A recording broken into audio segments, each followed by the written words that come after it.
مسكن يكون سلام لخنتك سلا فتارينتك سلا قويتنتك سلا نكسنتك سلا ملكوتنتك قدس እግዚአብሔር አምላክና ንኽብረካ ንመስክነካ ንገልግለካ ንግዛእካ ፍግም ኢልና ድማ ንስግደልካ ሰዓት መዓልቲ ዝባረካልና ሰላም ዘውዓልካና ሰዓዛ ሰዓት እዚኣ ምሳና ዘለካ ዘይተፈለኸና ንስኻ ከመ ክብሪ ምስጋና ንዓኻ ይኹን ተረፈ ህይወትና ድማ ምሳና ክትከውን ንምዕቆበካ ጾምና ሰላም አፈጺምካ ቅዱስ እግዚአብሔር አምላክና ሕጂ ድማ እቲ ሰሙናዊ መደብና ከምዚ ክንረኸብ ስለ ዘፍቀድካልና ክብሪ ምስጋና ንዓኻ ይኹን እዚ ጉባኤ እዚ ንዓና ብመንፈስ ዘዕብየና ናብ ሰማይ ዘጠምተና ህይወትና ዘቕንዕ መገድና ዘጸብቕ ኣብ ጉባኤ ቅዱሳን ዘጸንብር ግበረልና ንዓለም ሰላም ነዛ ዘለና የሃገር ሰላም ሃገርና ንህዝብና ንጎረቤትና ኣብ መንጎና ድማ ሰላም ሃበና ኣብ ሕማም ዘለዉ ብጸሎት ዘኩርና ዝበሉና ስማቶም ንፈልጦም ዘይንፈልጦም ንስኻ ትፈልጦም ኢኻ እሞ ብዓይኒ ምሕረትካ ጠምተልና ሕዙናን ኣጻናንዓልና ተጨኒቆም ዘለዉ ርህወሎም ጠምዮም ጸምዮም ዘለዉ ንስዓዮም ስጋብ ነፍሲ ተኣስሩ ፍትሓዮም ፋሕ ዝበሉ ኣክቦም ኣብ ፀበባ ኣብ ሽግር ኣብ መከራ ዘለዉ መሰርሖ ፍጠረሎም ዝወለድናዮም ኩሎም ናት ሃገር ካዕብየልና ባርኸልና ዝወፈሩ ድሓን ይእትወልና ዝገሹ ድማ ድሓን ምለሰልና በረኸት ኣዴና ቅድስት ድንግል ማርያም ክፈለና ብኢድ መላእኽቲ ክሓልወና ሰላማ ጀሚርካ ብሰላማ ፈጽመና ኣብ ሰማያት ትነብር ኣቦና ስምካ ይቀደስ መንግስትኻ ትምጻእ ፍቃድካ ምታ ኣብ ሰማይ ከምኡ ድማ ምድሪ ይኹን ንዕለት መግብና ኩሎም ሃበና ንሕና ንዝበደሉና በደሎም ከም ዝሓደግናሎም በደልና ንዕምሳና እንደገልና ካብ ክፉ ኣድሕነና እምበር ኣብ ፈተና ይተእትወና መንግስትን ሓይልን ክብርን ንዘለኣለም ናትካ ኢማ ኣሜን ኦዝቴ ማርያም ብናይ ቅዱስ ገብርኤል መልኣክ ሰላምታ ሰላም ለክልኹ ህሊናኸ ድንግል ኢኺ ስጋኹን ድንግል ኢኺ ኣደ እግዚኣብሔር ፀባኦት ጎይታ ሰራዊት ሰላም ለክልኹ ንስኻ ካብ ኣንስቲ ብርክቲ ኢኺ ፍረ ከርስኹም ብርኽ እዩ ኦ ምልእተ ጸጋ እግዚኣብሔር ምሳኺ እዩ ኦ ፍስሕቲ ደስ በልኪ ኃጢአትና ሰሪየልና ናብ ፍቱ ወድኽ ኢየሱስ ክርስቶስ ምእንታና ምሕረት ለምንልና አሜን ይፍታ ወይ ስረ ጊዜና አምላክን ወዳን ኢየሱስ ክርስቶስ ካኒከ ከና ሰሪያ ኃጢአት ደምሳሲ አበሳ ወልዱ ደብሩ ከሳቴ ብርሃን አንቱም አብየ ቀናቱ አብየ ዲያቆናት ሩራን ሳድጎ ጸናት በበስምክሙ ኩን ፍታኑን ጸሃነ የረስየንስ ክሉራን ስመ ዚዮ መሃረነ ክርስቶስ መልዓ ሰርተኸልተ ዚዮ መሃረነ ክርስቶስ ዚዮ መሃረነ ክርስቶስ ዚዮ መሃረነ ክርስቶስ ዚዮ መሃረነ ክርስቶስ ዚዮ መሃረነ ክርስቶስ ዚዮ መሃረነ ክርስቶስ ዚዮ መሃረነ ክርስቶስ ዚዮ መሃረነ ክርስቶስ ዚዮ መሃረነ ክርስቶስ ዚዮ መሃረነ ክርስቶስ ዚዮ መሃረነ ክርስቶስ ዚዮ መሃረነ ክርስቶስ ከምኡን በእንተ እግዝእትነ ማርያም መሃረነ ክርስቶስ መልዓ ሰርተኸልተ በእንተ እግዝእትነ ማርያም ክርስቶስ በእንተ እግዝእትነ ማርያም ክርስቶስ በእንተ እግዝእትነ ማርያም መሃረነ ክርስቶስ በእንተ እግዝእትነ ማርያም ክርስቶስ በእንተ እግዝእትነ ማርያም መሃረነ ክርስቶስ በእንተ እግዝእትነ ማርያም መሃረነ ክርስቶስ በእንተ እግዝእትነ ማርያም መሃረነ ክርስቶስ በእንተ እግዝእትነ ማርያም ክርስቶስ በእንተ እግዝእትነ ማርያም ክርስቶስ በእንተ እግዝእትነ ማርያም ክርስቶስ በእንተ እግዝእትነ ማርያም ክርስቶስ በእንተ እግዝእትነ ማርያም ክርስቶስ በእንተ እግዝእትነ ማርያም መሃረነ ክርስቶስ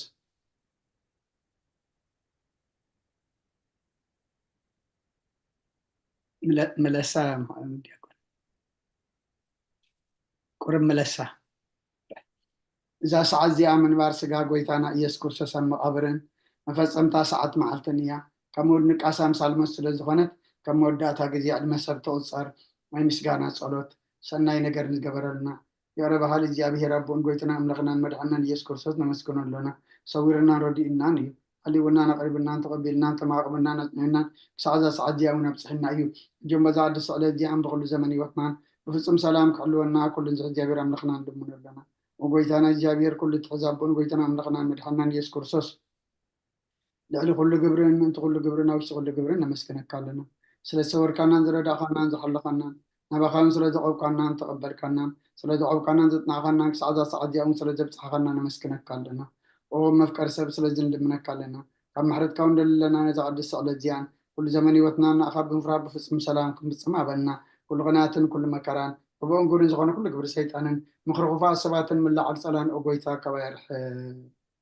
ካብ ኩሉ ህዝብኻ እውን ኣርሕቕ ካብ ዙርያ ኣብዘት ዘለናዮ ቦታ እውን ኣርሕቕ ዝጥዕምን ዝሓይሽን ኣዝዘልና ተመንን ቅርቢትን ኩሉ ሓይሊ ፀላእን ክረግፅ ስልጣን ዝሃብካና ንስኻ ከመኻብ ኩሉ ክፉ ኣድሕነና ባልሃና እምበር ናብ ፈተና ይተእትወና ሓደ ወድኻ ጎይታናን ኣምላኽናን መድሓናን ኢየሱስ ክርስቶስ ምንቲ ፍቅሪ ሰብ ኢሉ ብዝገበሮ ምሕረትን ይቅረታን ምሳኻ ማዕረም ሕቡም ዝኾነ መንፈስ ቅዱስን ምስጋናን ጽንዓትን ብኡ ዘለካ ለመን ኩሉ ሰዓን ንዘለኣለም ዓለም ኣሜን። ናይ ንስሓ መዝሙር 51 ወኣምላከ ምሳለኻ መሓረኒ ከምቲ ዓብዪ ርራኸ ኣበሳይ ደምስስ ካብ ኣበሳይ ፀቢቅ ክሕፀበኒ ካብ ሓጢኣተይ እውን ኣፅርየኒ ኣነ ኣበሳይ ይፈልጥ ኣለኹ እሞ ሓጢኣተይ ኩሉ ግዜ ብቅድመ እዩ ብዘረባኻ ጻድቕ ፍርድኻ ንፅወንካ ትርከብሲ ኣነ ንኣኻ ጥራይ በደልኩ ኣብ ቅድሚኻ ከይገበርኩ ኖ ብኣበሳ ተወለድኩ ንካ ብሓጢኣት ተነሰተኒ ኖ ንሓቂ ኣብ ውሽጢኻ ትደልዮ ኣሕበበውን ጥበብ መሃረኒ ምንቲ ክፀርሱ ስምዕ ዛፅርየኒ ካብ በረድ ክፀዶ ፀበኒ ተንዝቐጥቀጥካ የናፅንቲ ሕጎሳስ ባህታን ሓጎስን ኣስማዓኒ ገጽካ ብሓጢኣተይ ከብሎን ብዘላ ኣበሳይ እውን ደምስሶ ወኣምላኽ ፅሩይ ልቢ ፍጠረለይ ፅኑ መንፈስካ ኣብ ውሽጢ ሓድስ ካብ ገጽካ ይደርብየኒ ሓጎስ ምድሓንካ ምለሰለይ ፈቃደኛ መንፈስ እውን ደግፈኒ መገድኻን መፍረስ ሰምሮም እየ ሓጥኣን ናባኻ ክምለሱ እዮም ወኣምላኽ ኣምላኽ ምድሓኒ ካብ ዕዳ ድማ እናግፈኒ እሳነይ ፅድቃ ሃልል ክትብለሉ እያ ጎይታ ኣፈይ ምስጋናኻ ክነግር ስኸና ፍረይ ክፈት መስዋዕት ባይ ብለካኒ እንተዘይኮኑ መቕረብ ኩልካ ነረ መስዋዕት ምራራይቱ ጎኒኻ መስዋዕት ኣምላኽ ስውር መንፈስ እዩ ወኣምላኽ ንስውርን ቁጥቁጥን ልባይቱ ነቆኒኻ ንፅዮም ፀግኻ ሰናይ ግበረላ መካትያት ኢየሩሳሌም ንደቕ ሽቕ መስዋዕት ፅርቂ ብዛሕሪ መስዋዕት ብምሉእ መስዋዕቲ ባህ ክብለካ ይሽዑ ኣብ መሰዊእኻ ኣራሑ ከቕርብልካ እዮም ሃሌሉያ ጸሎት ግዜ ድቃስ ንክርስቶስ ንጉሰይን ኣምላኸይን ምስጋና ቅርበሉ ሓጢኣተይ ክሓድገለይ ከዓ እልምኖ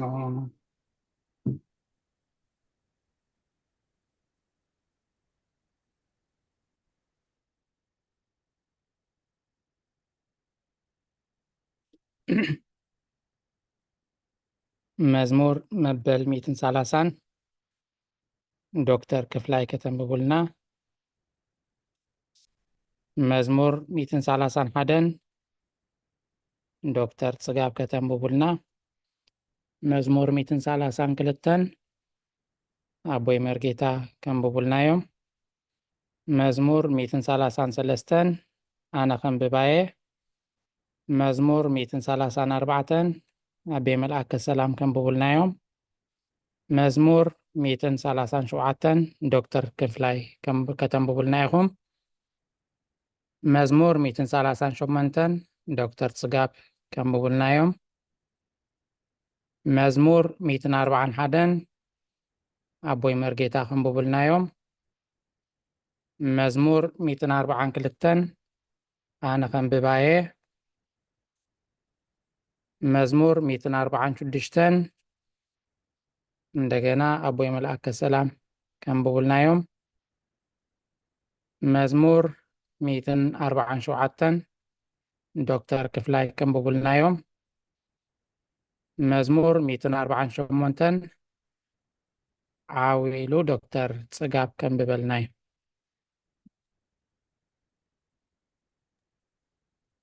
መዝሙር 148 ሃሌሉያ እግዚአብሔር ካብ ሰማያት ኣመስግንዎ ኣብ ኣርያም ኣመስግንዎ ኩልኹም መላእኽቱ ኣመስግንዎ ብዘለኹም ሰራዊቱ ኣመስግንዎ ኣትን ፀሓይን ወርሕን ኣመስግንዎ ኣቱም ብሩኻት ከዋኽብቲ ኣመስግንዎ ኣቱም ናይ ሰማያት ኣብ ልዕሊ ሰማያት ዘለኹም ማያትን ኣመስግንዎ ንሱ ኣዚዙ ተፈጥሮም እዮም እሞ ንስም እግዚአብሔር ይመስግንዎ ንዘላለም ዓለም ኣቆሞም ዘይሓልፍ ሕጊ ከዓ ሃቦም እግዚአብሔር ካብ ምድሪ ኣመስግንዎ ኣቱም ገበላት ባሕርን ማዕሞቕን ኩልኹም ኣቱም ሓውን በረድን ኣሳሕታን ግመን ቃሉ ተስልጥ ህቦቡላን ኣቱም ኣኽራንን ኮራቢትን ኩልኹም ፈረይቲ ኣዋምን ፅሕድታትን ኩልኹም ኣራዊትን ኩላትኩም እንስሳን ለመም እትብሉን ነፈርቲ ኣዕዋፍን ነገስታት ምድርን ኩላትኩም ኣህዛብን መሳፍንትን ኩላትኩም ፍልድቲ ምድርን ኣጓብዝን ጎራዙትን ዓበይቲ ምስ ንኣሽቱ ስሙ በይኑ ልዑል እዩ ግርምኡ ኣብ ልዕሊ ሰማይን ምድርን እሞ ንስም እግዚአብሔር የመስግንዎ ንህዝቡ እውን ቀርኒ ኣልዓለ ስለዚ ኩሎም ቅዱሳኑ ደቂ እስራኤል እቲ ዝቐርቦ ህዝቢ የመስግኖ ኣሎ ሃሌሉያ ሃሌሉያ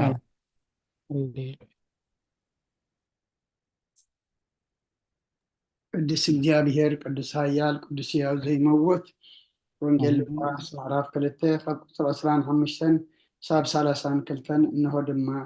ኣብ ኢየሩሳሌም ስምዖን ዝበሃል ሰብኣይ ነበረ እዚ ሰብኣይ ዝፃድቕ ንኣምላኽ ዝፈርህ ዝፅናዕ እስራኤልን ዝፅበ ነበረ መንፈስ ቅዱስ ድማ ነበሮ ነቲ መሲሕ እግዚኣብሔር ከይረኣዮ ሞት ከም ዘይርኢ ድማ بمنفس قدس تقليصلو نبره بمنفس كأنا بيت المقدس مسه ولدنته يسوع سان كم سرعات قبر لمساته وسمان دم أبي دخافه نعم لهم كم ذنا بلبارخو وقوي ثاني تنازع مقلاس هان نزو غاسر ألون كبرت كفون أبقد مخلو زدالة خايو أبقد مخلو زدالة خايو عين مدحانكا عين تيكاب رأياس حجغم تسرابخا نباري خاب سلام تفان وإخباله سجانا نجابير أملاك يكون أمين أو كرسس أملاك نام سيراب بخان منفس قدسون لمن كل سعن نزل علم سجدل كالونا أمين أمين كفلتات صلوت آيفون إلنا آتينا دلنا نايمن تخوني غريتا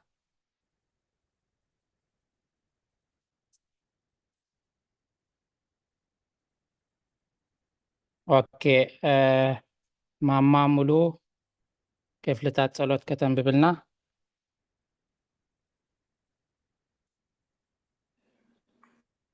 الشيء ما يوعيلكم ክፍልታት ጸሎት እንሆ ኣብ ቅድሚት ቆኑዕ ፈራዲ ክቐውም ተዳልየ ኣለኹ እቲ ኣብ ምግጋይ ዝሓለፈ ዕድመይን ንኹነኒ ንፍርድን ብቑዕ ስለ ዝኾነ ብብሳ ሓጢኣተይ ርዕድን ንቀጥቅጥን ኣለኹ ግን ከ ነብሰየ ጌና ኣብ መሬት ትነብረኻ ብሃለኹስ ተነስሒ ምክንያቱ መሬት ኣብ መቃብር ኣይውግሶን እዩ ኣብ ሞት ከዓ ዝዝክሮ የልቦን ኣብ ገሃነም እውን ዘመስግኖ የልቦን እሞ ካብ ድቃስቲ ኪተንሲኺ ናብ መድሓንኪ ብንስሓ ወኣምላኸይ መሓረንን ኣድሕንን እናበልከ ተማሕፀኒ ስብሓት ለኣብ ስብሓት ለወልድ ስብሓት ለኣብ ወልድ መንፈስ ቅዱስ ኣሜን آمين موال سب زي ودا ماما تمنيت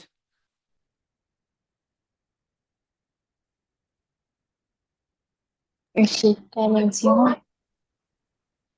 እግዚአብሔር መስገን መዋዕል ሰብ ዘይውዳ እቲ ዓለም ዝሓን ዘለዓለም ዝነብር እንተዝኾንሲ ነፍሰይ ንጹር ዝኾነ ምክንያት ምሃለወኪ ነይሩ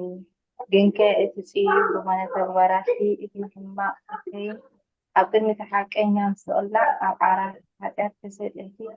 ኣብቲ ሰለስተኛን ከዳዕን ስጋኺ ከለኺ እንታይ እዩ እትህብዮ መልሲ ኦ ክርስቶስ ኣምላኸይ በቲ ኣዝዩ ዘፍርድ ፍርድኻ እስንብድ ነቲ ዘለኣለማዊ ፍርድኻ እንብርከኽ በቲ መለኮታዊ ነፀብራቃዊ ብርሃንካ እንቅልፍ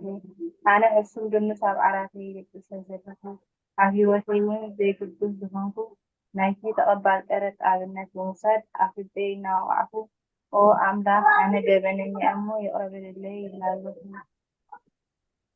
የንወልደን ኣሜን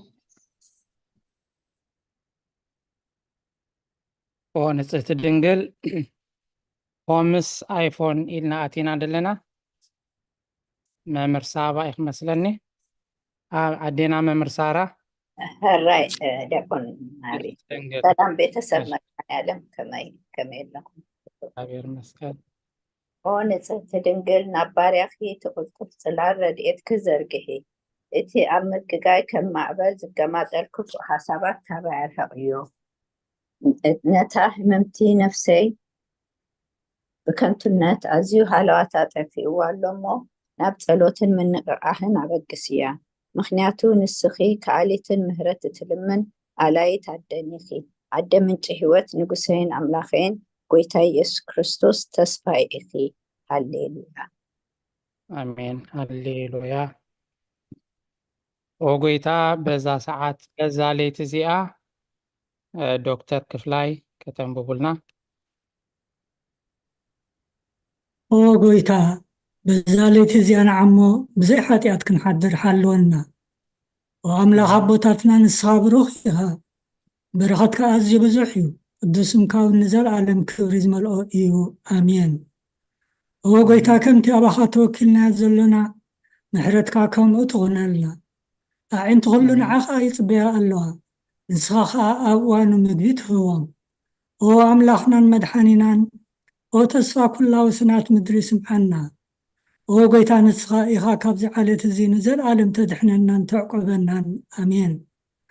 ኦ ጎይታ ብሩኽ ኢኻ እሞ ፍርድኻ መሃረኒ ኦ ጎይታ ብሩኽ ኢኻ እሞ ሓቅነትካ ኣረዳእኒ ኦ ጎይታ ብሩኽ ኢኻ እሞ ክብርኻ ኣብርሃለይ ወጎይታ ምሕረትካ ንዘለዓለም ይነብር ወጎይታ ንዓይኒ ተግባሪትካ ካብ ወለዶ ናብ ወለዶ ማዕቆብ እየ ስለ ዝኾንካ ኣይትንፀገኒ ወጎይታይ ንዓኻ በዲለ እየ እሞ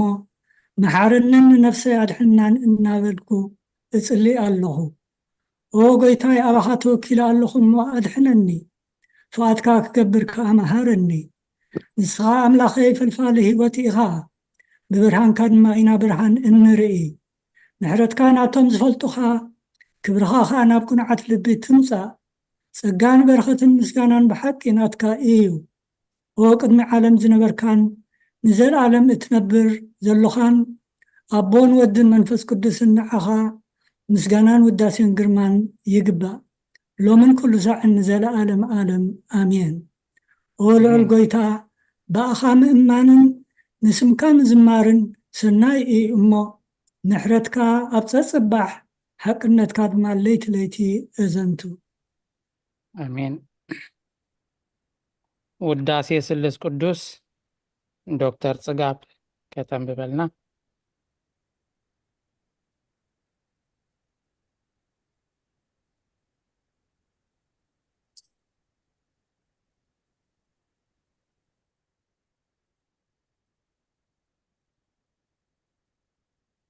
ይስማዕ እንተልየ ዶክተር ጽጋብ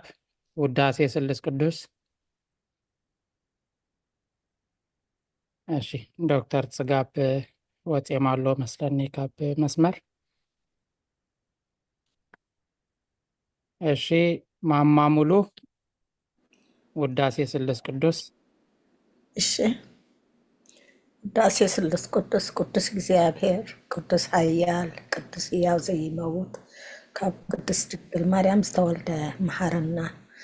ቅዱስ እግዚአብሔር ቅዱስ ኃያል ቅዱስ ሕያው ዘይመውት ኣብ ዮርዳኖስ ዝተጠምቀ ኣብ ልዕሊ ዕፀ መስቀል ምእንታና ዝተሰቕለ መሐረና ቅዱስ እግዚአብሔር ቅዱስ ኃያል ቅዱስ ሕያው ዘይመውት ኣብ ሳልሳይ መዓልቲ ካብ ምውታት ዝተንስአ ብምስጋና ናብ ሰማያት ዝዓረገ ኣብ የማነ ኣቦኡ ዝተቐመጠ ኣብ ሕያዋንን ሞታንን ክፈርድ ከም ብሓድሽ ክመጽእ እዩ። ጎይታ መሐረና ምስጋና ንቦን ወዱን መንፈስ ቅዱስን يوم كل ساعة نزل ዓለም አሜን አሜን። ስሉስ ቅዱስ መሐረና ስሉስ ቅዱስ መሐረና ስሉስ ቅዱስ መሐረና ጎይታ ኃጢአትና ሓደገልና ጎይታ በደልና ይጸብጽበልና ጎይታ አበሳና ይቅረበልና ጎይታ ንሕማት ፋጽሓየ መንፈስ ቅዱስን ካልካ ፈውሶም ጎይታ ነቶም ዝሞቱ ቦታትና ንኣዴታትና ንኣሕዋትና ንሓትና ከዓነብ ሰማዕርፍ ካብ ኃጢአን ዝኾንካ ጎይታ መሐረና ካብ ኃጢአን ዝኾንካ ጎይታ ردعنا ካብ ኃጢአት ዝገሆን ጎይታ ልማንና ከዓ ተቀበል ክብርን ምስጋናን ብፍጹም ማዕርግን ቅድስናን ንዓኻ ይግባእ እየን ጎይታ መሐረና ጎይታ መሐረና ጎይታ ባርከና ጎይታ ብቁዓት በረና ምስጋና ከምዚልና ክንጽልብ ሰማያት ክንብር ኣቦና ስምካ ይቀደስ መንግስትካ ትምጻእ ፈቃድካ ኣብ ሰማይ ከምኡ ድማ ምድሪ ይኩን ናይ ዕለት መግብና ሎማሃበና ንሕና ንዝበድሉና በደሎም ከም ዝሓደግናሎም በደልና ኣምሳና እንደገና ክፋእ ድሕነና እምበር ኣብ ፈተና ይተእትወና መንግስትን ሓይልን ክብርን ንዘለዓለም ናትካ ኢማ ኣሜን። ኦዝት ማርያም ብናይ ቅዱስ ገብርኤል መልኣክ ሰላምታ ሰላም ለክለኹ ውሕናኸ ድንግል ኢኸ ብስጋኹን ድንግል ኢኸ ኣደ እግዚኣብሔር ፀዋዖት ጎይታ ሰራዊት ሰላም ለክለኹ ንስኻ ኣንስቲ ብርኽቲ ኢኺ ፍረ ከርስኹም ብርኺ ኦ ምልዕተ ጸጋ እግዚኣብሔር ምሳኺ ኦ ፍስቲ ደስ በልኪ ኃጢአትና ክሰረየልና ናብ ፍቲ ወድኺ ኢየሱስ ክርስቶስ ምእንታና ምሕረት ለምንልና አሜን አሜን።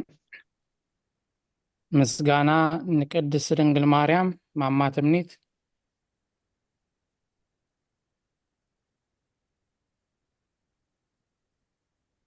ቅድስቲ ምልእቲ ጸጋ ኩሉ ግዜ ድንግል ዝኾንኪ ወላዲት ኣምላኽ ኣደ ክርስቶስ ሰላም ንብለኪ ምእንቲ ሓጢአትና ክሓልፈልና ናብ ፍቁር ወድኺ ጸሎትና ኣዕርግልና ንሓቀኛ ብርሃን ኢየሱስ ክርስቶስ ኣምላኽና ዝወለድክልና ቅድስቲ ድንግል ሰላም ንብለኪ ንሓጢአት ነፍስና ሓሊሉ ክምሕረና ናብ ጎይታ ለምንልና ቅድስቲ ድንግል ማርያም ወላዲት ኣምላኽ ንዘርኢ ሰብ ምንተ ኣማላዲት ናብ ወድኺ ኢየሱስ ክርስቶስ ብሕድገት ሓጢአት ክጽግወና ለምንልና ናይ ሓቂ ንግስቲ ድንግል ሰላም ንብለኪ ንኣማኑኤል ኣምላኽና ዝወለድክልና ኩርዓት ስእና ሰላምታ ነቕርበኪ ድንግል ብጎይታና ኢየሱስ ክርስቶስ ተኣምነት ኣማላዲት ሓጢአትና ምእንቲ ክሓድገልና ተዘከርና አሜን አሜን። መእተው ጸሎተ ሃይማኖት መምህር ሳራ። ኦ አደ ሐቀኛ ብርሃን ነኽብረኪ ኦ ቅድስት ድንግል ወላዲት አምላክ መድኃኔ ዓለም ስለዘወለድክልናን መጺኡ ከዓ ንነፍስና ስለዘድሃነናን ነመስግነኪ ኦ ጎይታናን ንጉስናን መድኃኒናን ኢየሱስ ክርስቶስ ክብሪ ንዓኻ ይኹን። ንስኻ ንሐዋርያት ሞገሶም ንሰማዕታት አክሊሎም ንጻድቃን እልልትኦም ንቤተ ክርስቲያን ጽንዓት ንኃጥኣን ህድገት ብሓደ ዝመለኮቱ ስሉስ ቅዱስ ነበስል ንሰግደሉን ነኽብሮን ኦ ጎይታ መሃረና ኦ ጎይታ መሃረና ኦ ጎይታ ባረኸና አሜን አሜን። መንፈስ ቅዱስ አሐዱ አምላክ አሜን። በስመ አብ በስመ ወልድ በስመ መንፈስ ቅዱስ አሐዱ አምላክ አሜን። ካብ እግዚአብሔር አቦናን ካብ ቀዳሲናን መጽናኛናን መንፈስ ቅዱስ ካብቲ ተናቢሉ ኣብ መስቀል ውዒሉ ቤተክርስቲያን ሓኒጹ ወላዲት ዝተበጀውና ኢየሱስ ክርስቶስ ቪድዮ ዝኸፈትና ኣለና መስለኒ ይቕሬታ።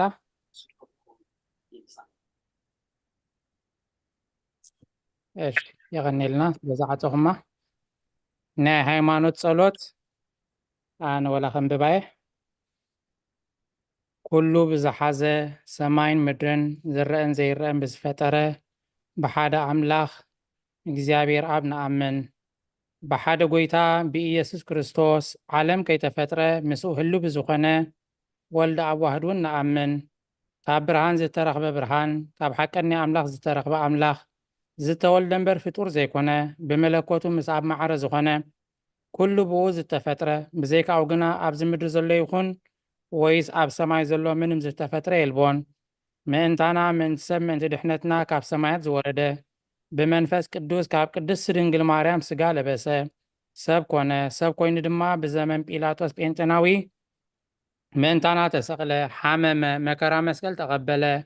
ሞተ ተቐብረ ኣብ ቅዱሳት መጽሓፍቲ ከም ዝተጻሕፈ ኣብ መበል ሳልሳይ መዓልቲ ካብ ሙታት ተፈልዩ ተንስአ ብኽብሪ ናብ ሰማይ ዓረገ ኣብ የማን ኣቦኡ ተቐመጠ ከም ብሓድሽ ንህያዋንን ንሙታንን ክፈርድ ብኽብሪ ክመጽእ እዩ ንመንግስቲ እውን መወዳእታ የብሉን ጎይታን መሕወይን ብዝኾነ ካብ ኣብ ዝሰረጸ መንፈስ ቅዱስ እውን ንኣምን ምስ ኣብን ወልድን ንሰግደሉን ነመስግኖን ብነቢያት ሓዲሩ ዝተዛረበ እዩ ልዕሊ ኩሉ ናይ ሃዋርያት ጉባኤ ብዝኾነት ብሓንቲ ቅድስት ቤተ ክርስቲያን ንኣምን ንሕድገት ሓጢኣት ብሓንቲ ጥምቀት ንኣምን ትንሣኤ ሙታትን ንዘለዓለም ዓለም ዝመጽእ ህይወትን ተስፋ ንገብር ኣሜን።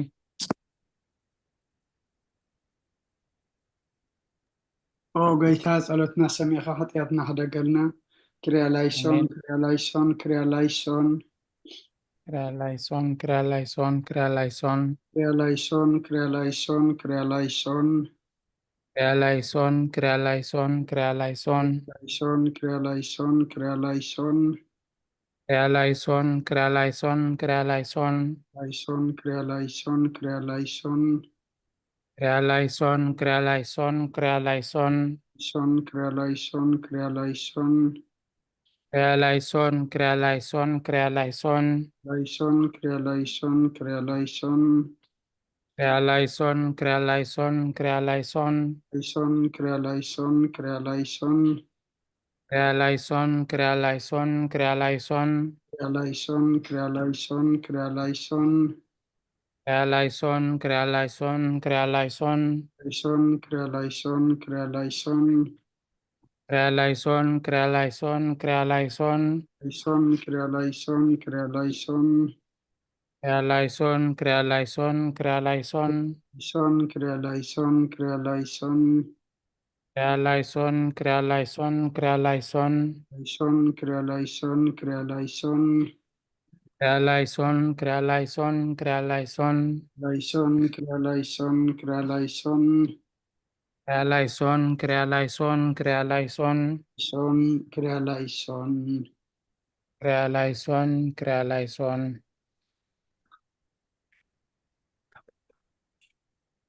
ቅዱስ ቅዱስ አቦና አቤ መርጌታ ቅዱስ ቅዱስ ቅዱስ እግዚአብሔር ጎይታ ሰራዊት ሰማያትን ምድርን ብክብርኻን ብልግስኻን ሙላእትን ኦ ንኹሉ ትመልኽ እግዚአብሔር አቦ መሐረና አሜን ኦ ጎይታ ሰራዊት አምላኽ ኃይልታት ምሳና ኹን አሜን ምክንያቱ ግዜ ሽግርናን ጭንቀትናን ብዘይካ ረዳእ የብልናን وأملخ أبانا حدر نبدلنا قريتان مهرتن قبرلنا تبليتنا بزي دليتنا زقبرنا يو نتبفلاتن بزي فلاتن سرحنا يو صورون جهودن زخنا حاتياتنا من انت بتلع علينا السماء قدسهم كالكا وقيتا يقرب لنا آمين وقيتا خم محرت كادا أنبر كم تكبرنا يخون آمين فكما مهرتنا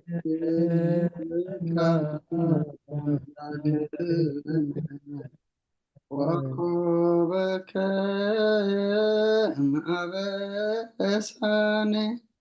بك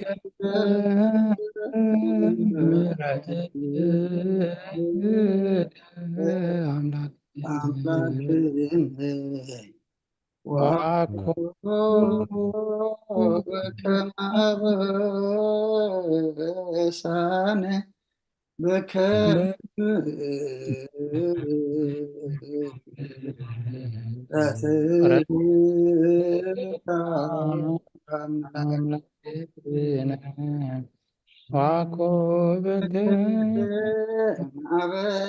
أبساني وقويتا بقعات ورنا مسكانا خمزيلنا خنصلب سمايات نبر ربنا سمكاي قدس بصفات مسكين فاركان تاب سمايكم دمام دريب عليت مقبنا لهم نان زبدلنا ودمكم زحرقنا لهم بدلنا نأسنا دقلنا فبفادخنا نمبر مايتتون قسن هايلن كبر نزل علم نتكاين أمين وزت يا مريم بناي قدس كبر ملا سلام تا سلام لك لنا غدن قلي خبس قاهون دنقل ودي جابير طبعات قويتا سراوي سلام لك سغيكا بأني سبرختي خيفرا كرسكم رغم تسقى يا بير مساقي أوفست دسبلك ودياتنا سريلنا نفتو ودغيس كرسوس منتنا حرات لمن لنا أمين نسحات صلوات أوغويتا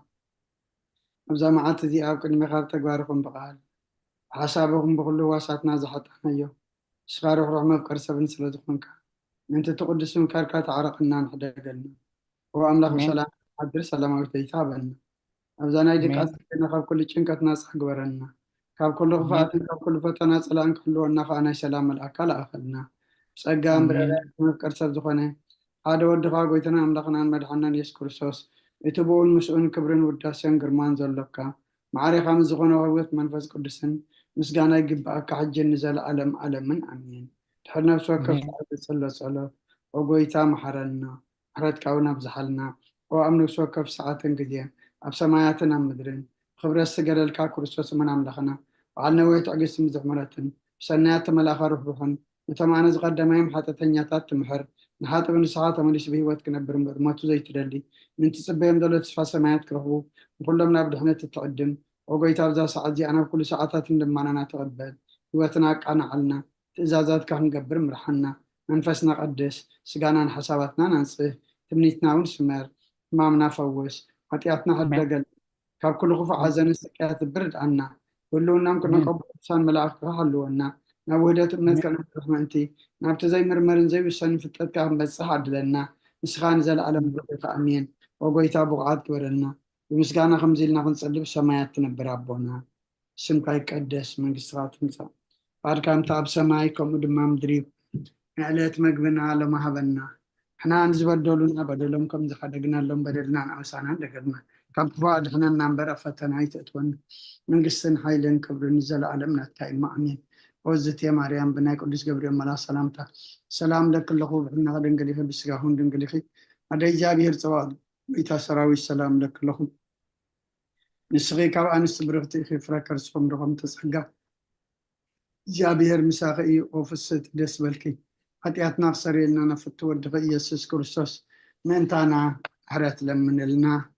آمين الرأي آمين كبير قبل الله آمين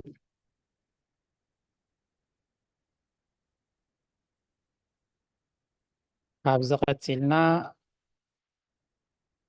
ሃይማኖት አበው ከነንብብ ኢና ሃይማኖት አበው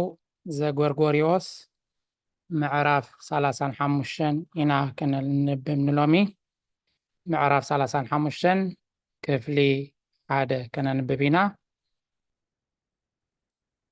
ኣብ ቁፅሪ 2 ዘለዋና ንባባት أبوي ملأك سلام مزمور داويد مبل 202 كاب 25 كساب 27 دو أبونا دكتور كفلاي إبراويان معرف حادة كاب حادة كساب 14 يقرأتها أنا أكلني الشي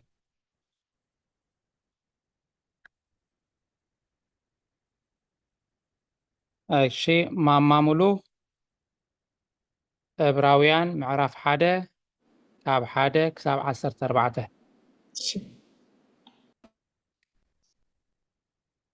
ናይ ኑሲስ ኤጲስቆጶስ ቅዱስ ገርጎሬዎስ ሓው ዓቢ ባስሌዎስ ኣብቲ ድርሳኑ ኣብ ትርጓሜ መጽሓፍ ሰሎሞን ንስውን መሃልየ መሃሊ ዝደረሶ ከምዚ በለ ክርስቶስ ፈጣርን ፍጡርን ሓደ ኮነ ሓደ ህላዌ ሓደ ኣካል ኮነ ብዛዕባኡ ከዓ ዘይተፈጥረ ቅድሚ ዓለምን ክሳዕ ዘለዓለምን ዝነበረ ዘለዓለማዊ እዩ ንሱ ንኩሉ ነቲ ዘሎ ዝፈጠረ እዩ ኢና እንብል نباب مزمور 102 أبوي ملأك السلام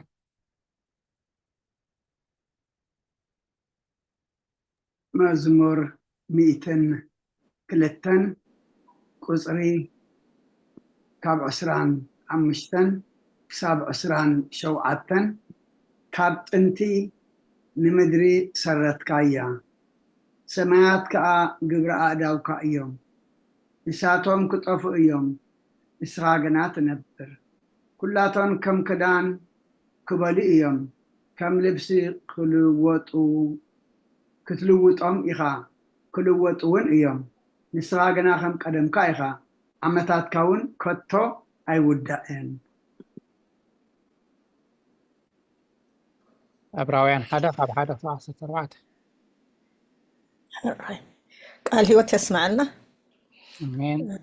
راويان معرف حدا خساب كاب حدا كاب فقد حدا خساب 14 أملاخ بزح ساء بزح مقدن قدم نبوتاتنا بالنبيات غيرو مستزاربا أبزن دحروت معلتتات نعانا بيت وراس كله زقبارو بوون عالم زفتر ودو غيرو تزاربنا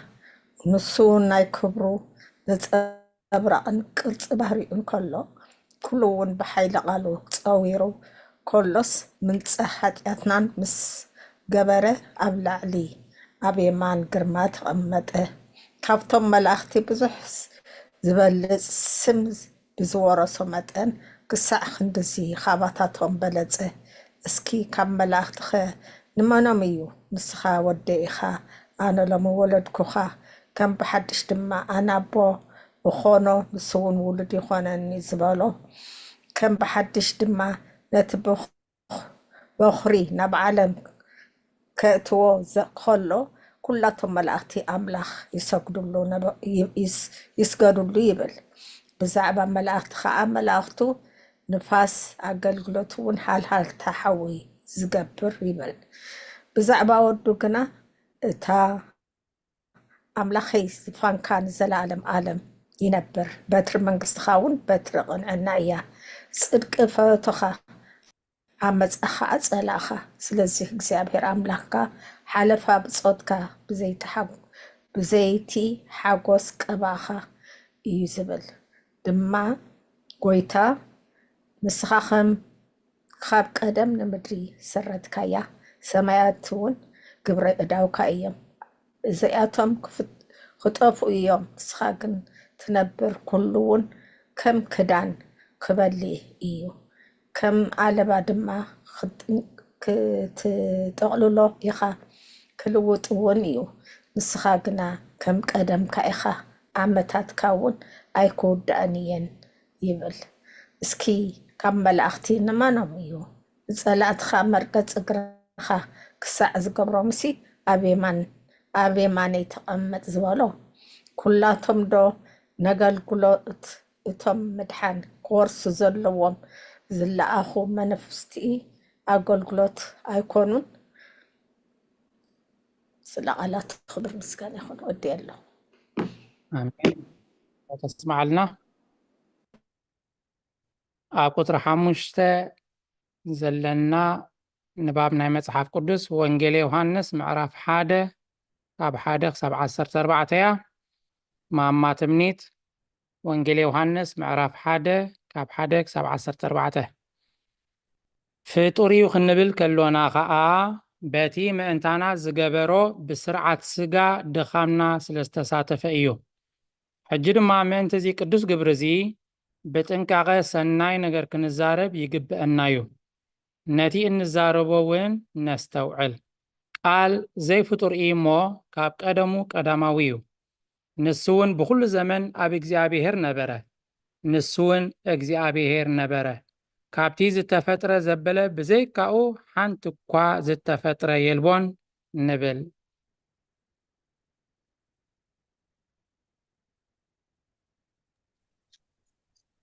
ወንጌል ዮሐንስ ምዕራፍ 1 ካብ 1 ክሳብ 14 ቃል በመጀመርታ ነበረ እቲ ቃል ድማ ኣብ አምላኽ ነበረ እቲ ቃል እውን አምላኽ ነበረ እዚ በመጀመርታ ኣብ አምላኽ ነበረ ብኡ ሁሉ ኾነ ካብቲ ዝኾነ ዘበለ ድማ ብዘይ ብኡ ዝኾነ የልቦን ህይወት ኣብኡ ነበረት እታ ህይወት ከዓ ብርሃን ሰብ ነበረት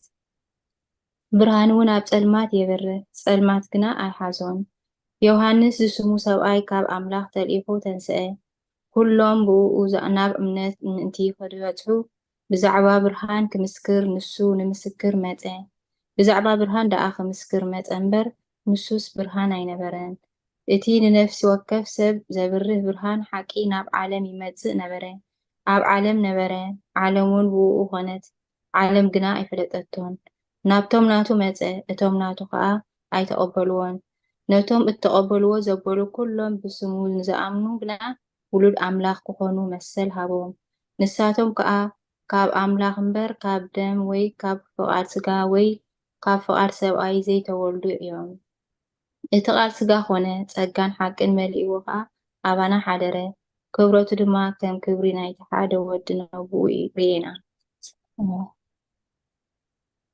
አሜን ቃል ሕይወት የስማዓልና ቀፂሉ ደሎ ንባብና ተመሳሳሊ ንባብ እዩ መምህር ሳራ ወንጌል ዮሐንስ ምዕራፍ 1 ካብ ቁፅሪ 1 ክሳብ 18 ካልኣይ ድማ ስጋና ተዋሂዱ ሰብ ስለ ዝኾነ ሰብ ይበሃል ንሱ ሰብ ምስኮነ ድማ እግዚአብሔር ብስጋ ከም ዝተራእየ ብግብሪ ጎይትነቱ ገለጸ ንሱ እውን ኣምላኽ ኣብ ሕቑፊ ኣቦኡ ዘሎ ወልድ ዋህድ እዩ ዮሐንስ ወንጌላዊ እውን ከምዚ በለ ንሕና ከምቲ ነብኡ ሓደ ወዲ ዝረኽቦ ክብሪ ዝኣክል ክብሩ ረአና ብኣካል ክረአ ከሎ ሰብ ይበሃል ምሉእ ጸጋን ሞገስን ሓቅን ከም ዝኾነ ድማ ዮሐንስ ብዛዕባኡ ከም ዝበለ ተፈልጠ ነባብ ወንጌል ዮሐንስ ምዕራፍ 1:18 ቃል በመጀመርታ ነበረ እቲ ቃል ድማ ኣብ ኣምላኽ ነበረ እቲ ቃል እውን ኣምላኽ ነበረ እዚ በመጀመርታ ኣብ ኣምላኽ ነበረ ብኡ ኩሉ ኾነ ካብቲ ዝኾነ ዘበለ ድማ ብዘይ ብኡ ዝኾነ የልቦን ህይወት ኣብኡ ነበረት እታይ ህይወት ከዓ ብርሃን ሰብ ነበረት ብርሃን እውን ኣብ ጸልማት የብርህ ጸልማት ግና ኣይሃዞን ዮሐንስ ዝስሙ ሰብኣይ ካብ ኣምላኽ ተልኢኹ ተንስአ ኩሎም ብኡ ናብ እምነት ምእንቲ ክበጽሑ ብዛዕባ ብርሃን ክምስክር ንሱ ንምስክር መጸ ብዛዕባ ብርሃን ደኣ ክምስክር መጸ እምበር ንሱስ ብርሃን ኣይነበረን እቲ ንነፍሲ ወከፍ ሰብ ዘብርህ ብርሃን ሓቂ ናብ ዓለም ይመጽእ ነበረ ኣብ ዓለም ነበረ ዓለም እውን ብኡ ኾነት ዓለም ግና ኣይፈለጠቶን ናብቶም ናቱ መጸ ቶም ናቱ ከዓ ኣይተቐበልዎን ነቶም ተቐበልዎ ዘበሉ ኩሎም ብስሙ ንዝኣምኑ ግና ውሉድ ኣምላኽ ክኾኑ መሰል ሃቦም ኣሜን ንሳቶም ከዓ ካብ ኣምላኽ እምበር ካብ ደም ወይ ካብ ፍቓድ ስጋ ወይ ካብ ፍቓድ ሰብኣይ ዘይተወልዱ እዮም እቲ ቃል ስጋ ኾነ ጸጋን ሓቅን መሊእዎ ከዓ ኣባና ሓደረ ኣሜን ክብረቱ ድማ ከም ክብሪ ናይቲ ሓደ ወዲ ነብኡ ርኢና ዮሐንስ ብዛዕባኡ መስከረ እቲ ድሕረይ ዝመጽእ ንሱ ቅድመይ ዝነበረ እሞ ንሱ ቅድመይ ነበረ እቲ ብዛዕባኡ ዝበልኩ ንሱ እዩ ኢሉ ጨደረ ሕጊ ብሙሴ ተሂቡ እሞ ጸጋን ሓቅን ግና ብኢየሱስ ክርስቶስ መጸ ኣሜን እምበኣር ከንህና ኩላትና ካብ መልኣቱ ጸጋ ኣብ ልዕሊ ጸጋ ተቐበልና ኣሜን ኣሜን ኣሜን ሓደ እኳ ንኣምላኽ ዝረኣዩ የልቦን እቲ ኣብ ሕቕፉ ኣቦኡ ዘሎ ሓደ ወዱ ንሱ ኣግሓዶ ኣሜን ቃል ሕይወት የስማዓልና ቀፂላ ደላ ንባብና ኣብ ክፍሊ 2 ስለ ዝኾነት ወንጌል ማቴዎስ ምዕራፍ 3 ቁጥሪ 17 እያ ኣቦና ኣቤ መርጌታ ከንብቡልናዮም ናብ ክፍሊ 1 ተመሊሰ እታ ንባብ ከንብባየ ንሱ ፍጡር ከም ዘይኮነ ድማ ቅድሚ ዓለም ዝነበረ ብዘይ ምልዋጥ ከዓ ኩሉ ሳዕ ከም ዝነብር ብኩሉ ነገርን ብኩሉ ግዜን ኣይምርመርን እዩ ከም ኣቦኡን ከም መንፈስ ቅዱስን ጥንትን ፍጻሜን የብሉን እሞ ጥንትን ፍጻሜን ኣለዎ ኢልካ ክንገር ከቶ ዘይከኣል እዩ እቲ ንዓና ብስጋ ምግላፅ ከዓ ከምቲ ዝግብኦ ጌርና ክንፈልጦ ኣይከኣለናን እዩ ምእንቲ ዝቃል ኩሎም ናይቲ ዓብይ ምድሓን ቃል ምስጢር ዝሰምዑ ካብኣቶም ክመሃሩ ይግባእ ኢሉ ብዛዕባኣቶም ዝተዛረበሎም ካብዞም መምህራን እዚኣቶም ክንመሃር የገድደና እዩ እዚ ቃል እዚ ብኣርኣያ እግዚኣብሔር ክነሱ ምእንታና ብስጋ ተራእየ ብስጋ ከዓ ብመልክዕ ሰብ ምስ ሰብ ኮነ እዚ ጥንቲ ዘይብሉ ንዕኡ ንበይኑ ባህሪ ስጋ ካብ እግዝእትነ ቅድስት ድንግል ማርያም ካብ ርስሓት ንጽሕቲ ዝኾነት ጥንቲ ዘለዎ ስጋ ተዋሃደ ክፍሊ 2 ቁጥሪ 13 ከም ብሓድሽ እዚ ቅዱስ ጎርጎርዮስ ሓው ባስልዮስ ዓብይ መምህር ኣብቲ ብዛዕባ ጥምቀት ጎይታና ኢየሱስ ክርስቶስ ኣብ ወዱ ምዃኑ ከም ዝመስከረሉ ዝፀሓፎ ድርሰቱ ብእኡ ዝተሓጎስኩ ዘፍቁሮ ወደይ እዚ እዩ በለ ወንጌል ማቴዎስ ምዕራፍ 3 ቁጥሪ 17 እንሆ ድማ ብእኡ ዝተመርኩ ፍቱ ወደይ እዚ እዩ ዝብል ድምፂ ካብ ሰማይ መፀ ስለ ቃላት እግዚአብሔር ምስጋና ይኹን ኣሜን ቃል ሕይወት የስማዓልና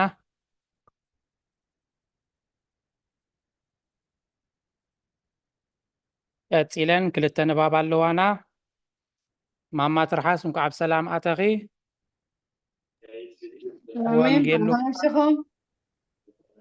እግዚአብሔር መስገን ወንጌል ሉቃስ ምዕራፍ 2 ቁፅሪ 42 ማማ ትርሓስ ከተንብብልና ኢኺ ቀፂላ ደላ ንባብ ኣቦና ኣቤ መልአከ ሰላም ወንጌል ሉቃስ ምዕራፍ 3 ቁጥሪ 22ን ቁጥሪ 23ን ከተንብቡልና ኢኹም ንባብ ቁጥሪ 15 እዚ ሓደ ክልተ ኣይኮነን ካልእ ወደይ ካልእ ከዓ ወዲ ማርያም ኣይኮነን ኣብ በዓቲ ዝተወልደ ካልእ ኣይኮነን ሰብ ጥበብ ዝሰገድሉ ድማ ካልእ ኣይኮነን ዝተጠምቀ ካልእ ዘይተጠምቀውን ካልእ ኣይኮነን እንታይ ደኣ ብእኡ ዝተሓጎስኩ ፍቁር ወደይ እዩ እዚ እዩ በለ እቲ እተስተውዕልዎን እትርእይዎን ሓደ በይኑ እዚ እዩ ንሱ ጥንቲ ዘይብሉ ቀዳማዊ እዩ ሎሚ ግና ዘመን ተቆፂሩሉ ኣሎ ንሱ በይኑ ካብ ህላዌ መለኮተይ እዩ ሰብ ብምዃኑ ድማ ብዘይ በይነ ሓጢኣት ብኩሉ ግብሪ ካብ ህላዊኹም እዩ በለ ማማ ትርሓስ ወንጌል ሉቃስ 2:42 እሺ አራይ ኩልኻትኩም ከመይ ምሲኹም ዓምደም ምሲኹም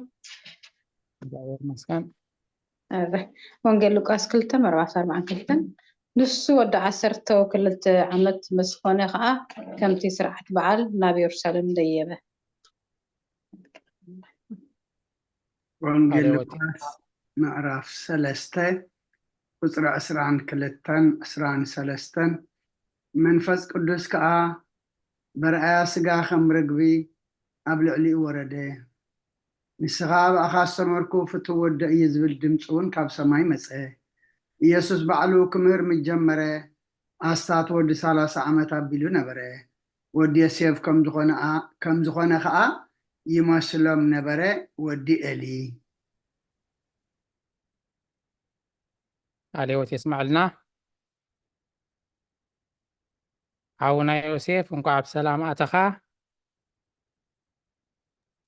إلى دلا ملكت باولس ناب سبرومي معرف حادة قطر سلسته عونا يوسف كتم ببلنا أخا كتسيلنا ماما مولو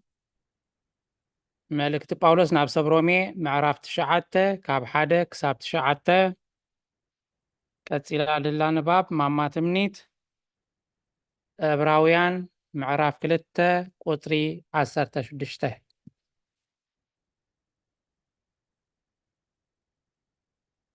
ንባብ ካብ ቁጥሪ 17 ብምድራዊ ልደቱ ኣቦ ኣለዎ ኣይትበሉ ኣብ ሰማያት ከዓ ኣደ ኣላቶ ኣይትበሉ ኣብ ምድሪ ብዘይ ኣቦ ንሱ እዩ ኣብ ሰማያት ከዓ ብዘይ ኣደ ንሱ እዩ ኣብ ሰማያት ብፅቡቅ እትዕብዮ ኣደ ኣይትድለዩሉ ከመይ ንሱ ኣብ ሰማያት ብዘይ ኣደ እዩ ኣብቲ ዘይፈላለ እኩይ ምፍልላይ ከይከውን ከዓ መለከቱ ካብ ሰብነቱ ኣይትፍለዩ ምስ ተዋሃደ ኣይከፋፈልን ከቶውን ኣይተሓዋወስን እዩ እሞ ሰብነቱ ካብ መለኮቱ ኣይትኽፈሉ ነቲ ኣብ ተዋህደኡ ዘሎ ደኣ ፍሎጥ እምበር መለኮቱ ካብ ሰብነቱ ኣይትፍለዩ ንኣካል ክርስቶስ ክልተ ኣካል ኣይትግበርዎ ነቲ ሓደ ኣይትኽፈልዎ ክልተ እውን ኣይትግበርዎ ንወልድ ናብ ካልእ ሸነኽ ነቲ ዝለበሶ ስጋ ከዓ ናብ ካልእ ሸነኽ ኣይትግበርዎ ነቲ ዘይፍለ ሓደ ክትፈልይዎ ኣይትድፈሩ ተዋህድኡ ከንቱ ክኸውን ከቶ ዘይግቡእ እዩ እቲ ብእግዚአብሔር ሰብ ዝኾነ እቲ ሰብእቲ ካብ መለኮት ክፋል ከም ዝኾነ ጌርኩም ኣይትሕሰቡ እቲ ሓደ በይኑ ብተዋህዶ ኣምላኽን ሰብን እዩ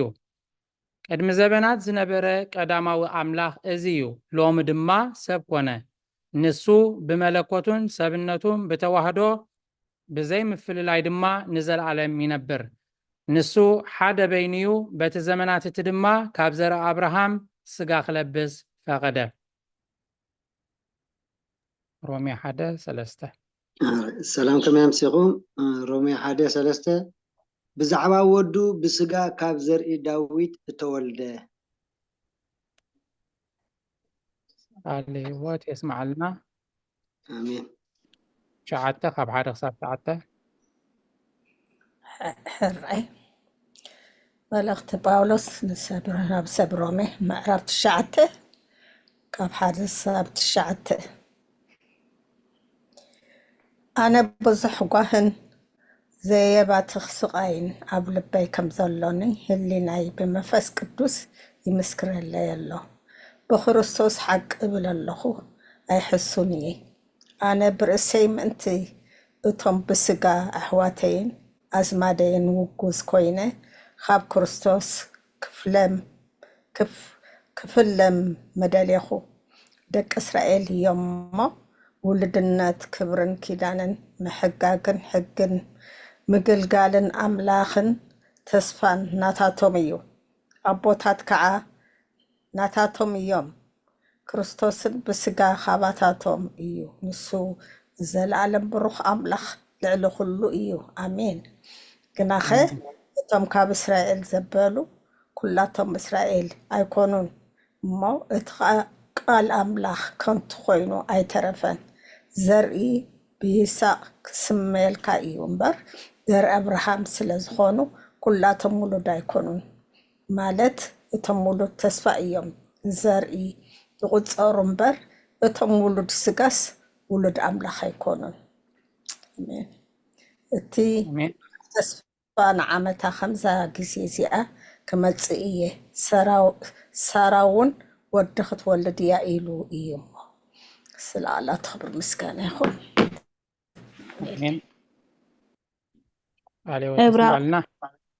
ዕብራውያን ምዕራፍ 2 ቁፅሪ 10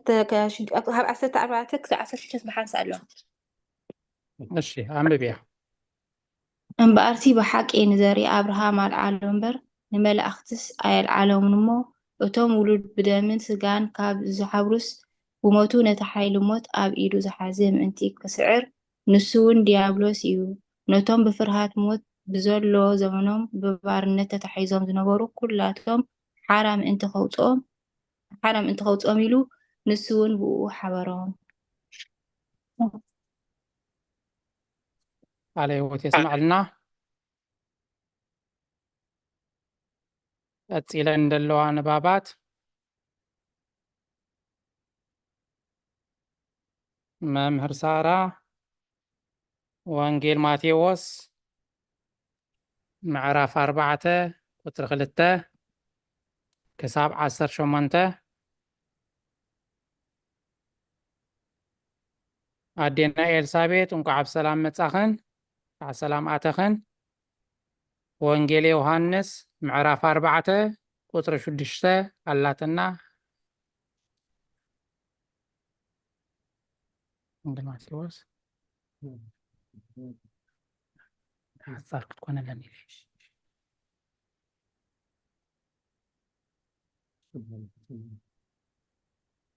እሺ ንሓን ኣዴና ኤልሳቤጥ ወንጌል ዮሐንስ ምዕራፍ 4 ቁጥሪ 6 ሓዛኣ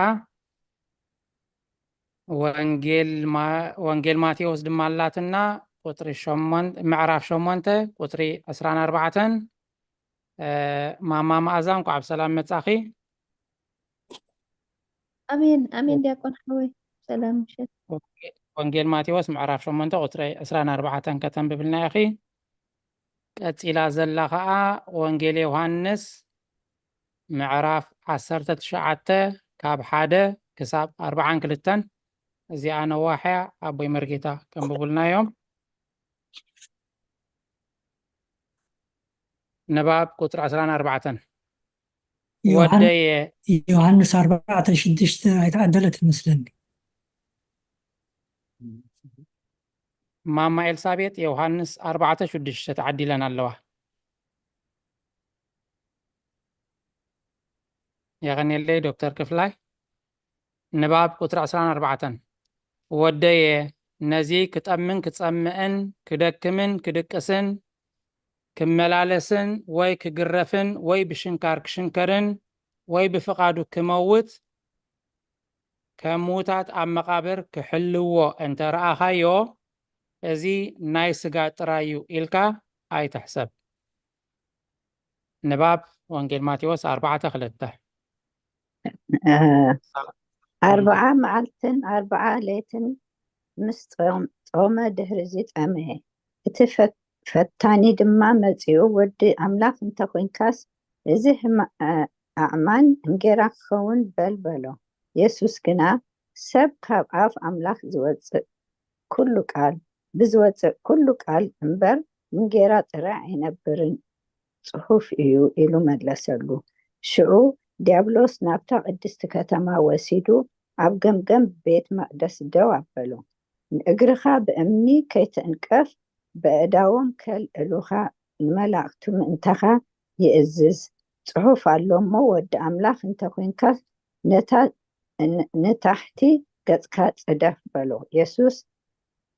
ንእግዚአብሔር ኣምላክካ ኣይትፈታተኖ ድማ ጽሑፍ እዩ ኣሎ በሎ።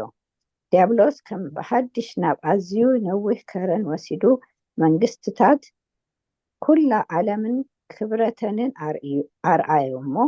ፍግም ኢልካ እንተሰገድካለ እዚ ኩሉ ክህበካ በሎ። ሽኡ የሱስ ንእግዚአብሔር ኣምላክካ ስገድ ንኡ በይኑ ድማ ተገዛእ ጽሑፍ ኣሎ እሞ ኪድ ረሓቕ ሰይጣን በሎ። ድሕሪዚ ዲያብሎስ ሃደጎ እንሆ ድማ መላእክቲ መጺኦም ኣገልገልዎ። የሱስ መእሰርቲ ዮሐንስ ሰሚዑ ናብ ገሊላ ድሕር በለ። ናዝሬት ሃዲጉ ድማ ኣብ ወሰን ዛብሎንን ንፍታሌምን ኣብ ጥቓ ባሕሪ ናብ ዘላ ቅፍርናሆም መጺኡ ተቐመጠ። እቲ ብነቢዩ ኢሳያስ ዝተባህለ ክፍጸም ከምዚ ዝብል ምድሪ ዛብሎን ምድሪ ነፍታሌምን መገዲ ባሕሪ ማዕዶ ዮርዳኖስ ገሊላ ኣህዛብ ኣብ ጸልማት ዝነብር ህዝቢ ዓብይ ብርሃን ረኣዩ። رأي أب عدي موتن دنيان نزنبرو دما برهان وصلهم يسوس كابو نجو منغسته سماعت قريبا لمو تنسهنا بلك سبخ جمره أبتقى بحر قليلا كملالس كلو كلت أحوات بيتروسن تبهيلو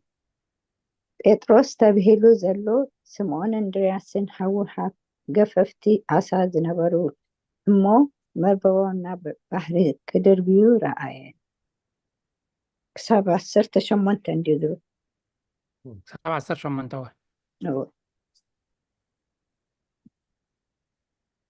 ቃለ ሕይወት የስማዓልና አሜን። ማማ መዓዛ ወንጌል ማቴዎስ ምዕራፍ 8 ቁጥሪ 24 الراي سريسنا 4 ክብርና አምላኽ ይኹን ብሩህ ምሽት የምስና እነሆ ከዓ ማዕበል ነታ ጃልባ ክሳዕ ዘጎልብባ ኣብቲ ባሕሪ ዓብይ ምንዋጥ ኮነ ንሱ ግና ደቂሱ ነበረ ሓንቲ ጥራይ ድያ እዋ 14 ጥራይ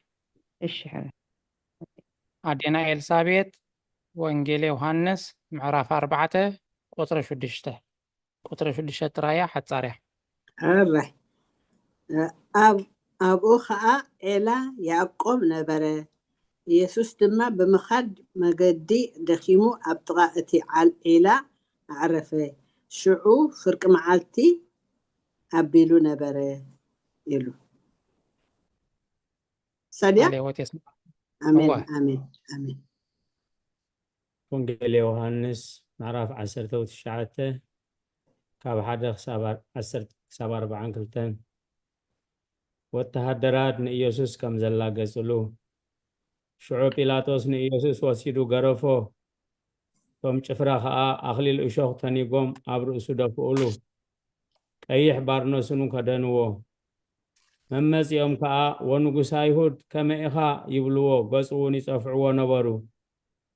ጲላጦስ ከም ብሓድሽ ናብ ወጻኢ ወፂኡ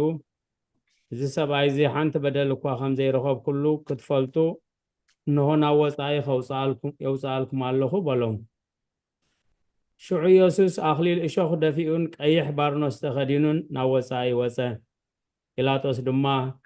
እንሆ እቲ ሰብኣይ በሎም ሊቃውንቲ ካህናትን እቶም ገላውን ምስ ረኣይዎ ስቐሎ ኢሎም ጫው በሉ ጲላጦስ ከዓ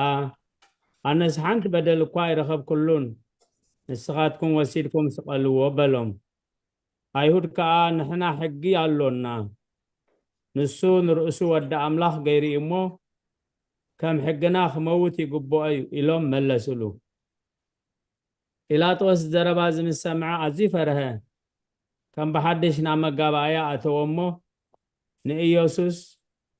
ኣታ ካበይ ኢኻ በሎ ኢየሱስ ግና ኣይመለሰሉን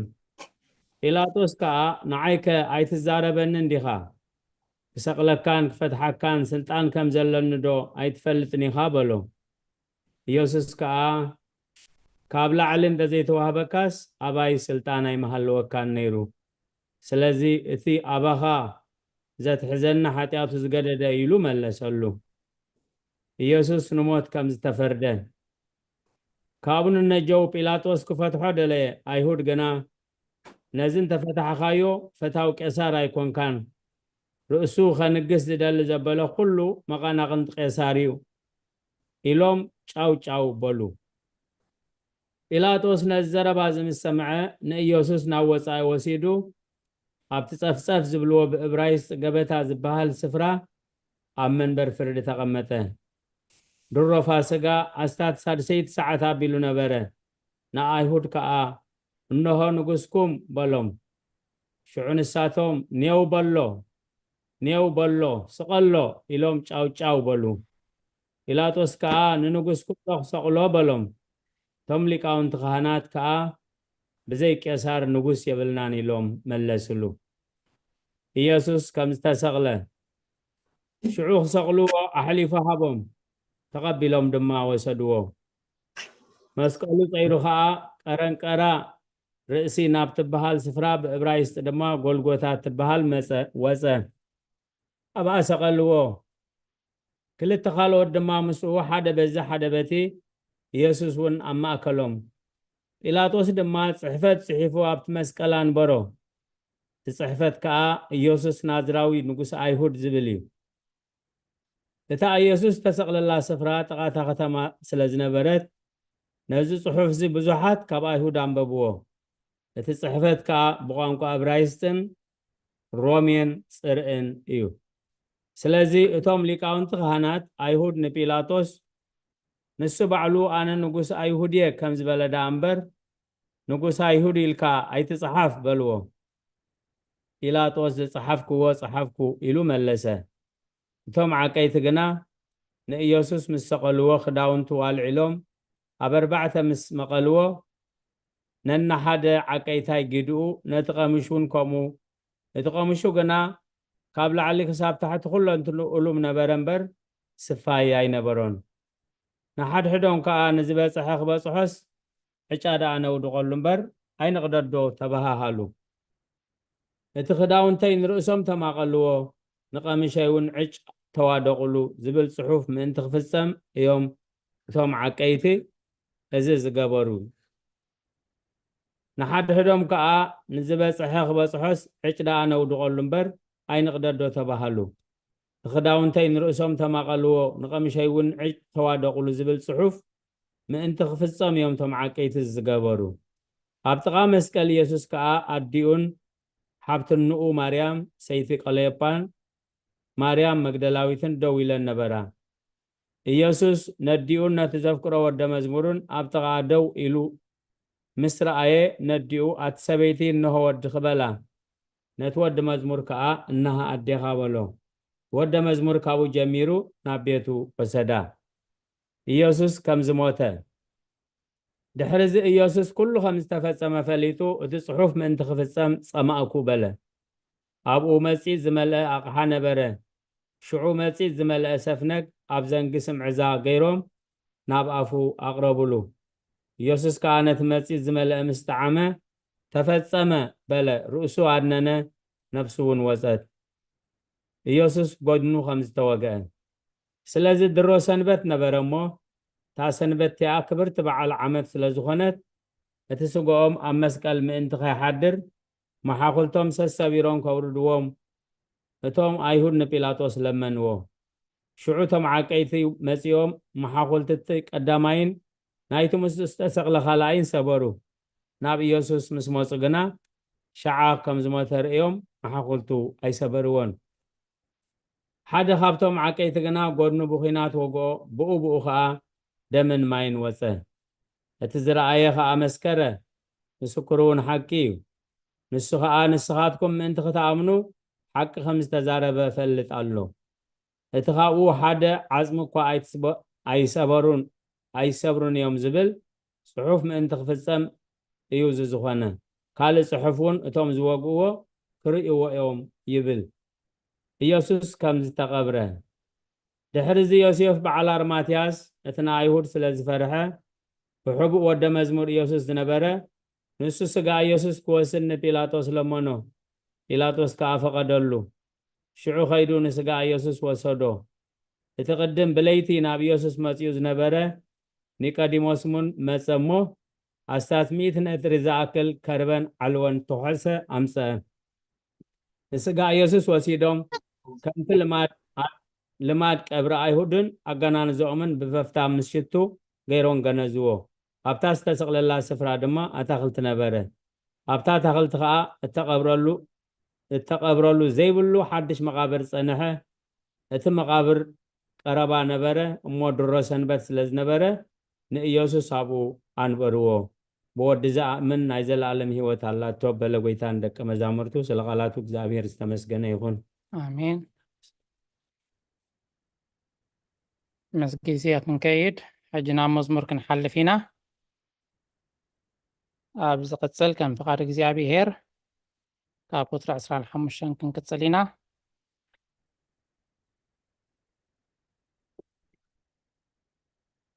ሓውና ዲያቆን ግርማይ ከዓ እንኳዕ ብሰላም ኣተኻ ማማ ሙሉ ኢዳ ሓፍ ኣቢላ ኣላ መዝሙር ክትዝምርልና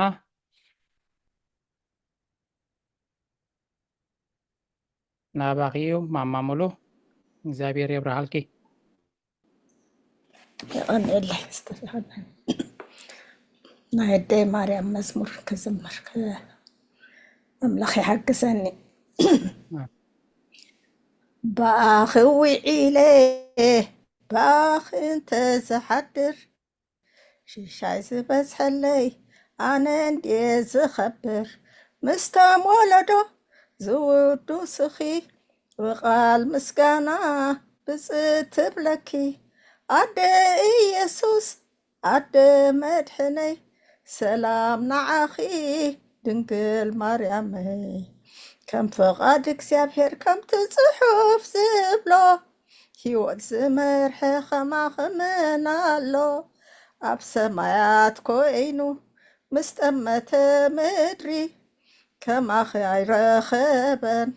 طلوع الفتاري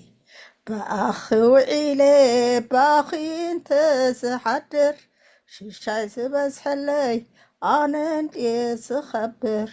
استم ولده زودو سخي بقال مسكانا بزت بلكي أدى إيسوس أدى مدحني سلام نعخي دنقل مريمي بجا خساب زحب نزف قرى ودو ناب عالم يكون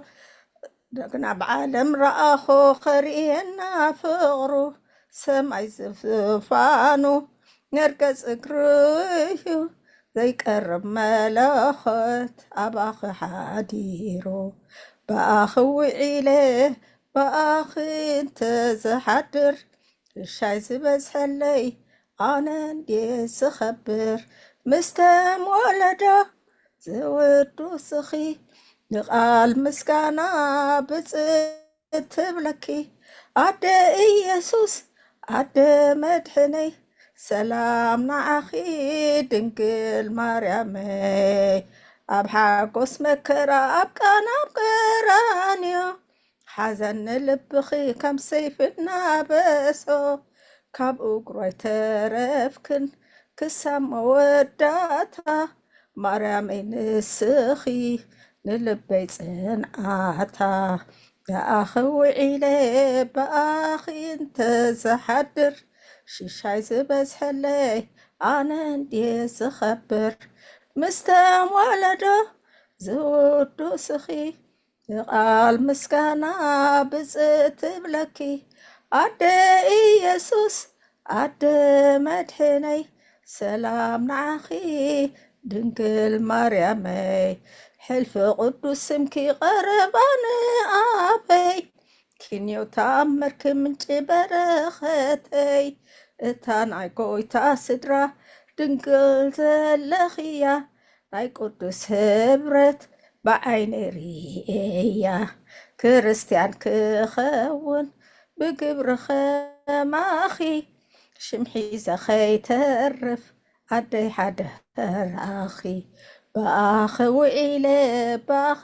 ተሰሓድር ሽሻይ ዝበዝሐለይ ኣነ እንዴ ዝኸብር مستم ولده زود سخي بقال مسكانا بزت بلكي أدى يسوس أدى مدحني سلام نعخي دنقل مريمي سلقالات وسلام مزمور እግዚአብሔር ተመስገን ይሁን ስለተዋሃበን እድልካ ይቀድኒ ለይ አሜን ዝማሬ መላእክት ይስማዕና ማሙሉ እግዚአብሔር ይፍረልና እሺ እምበኣር አስተንትኖ አብዛ መዝሙር እንተለና በመሰረት ቃል አምላክ ከነስተንትን ናባኹም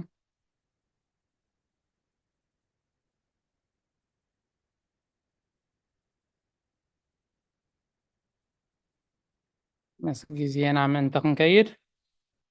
አስተንትኖ መዝሙር በመሰረት መጽሐፍ ቅዱስ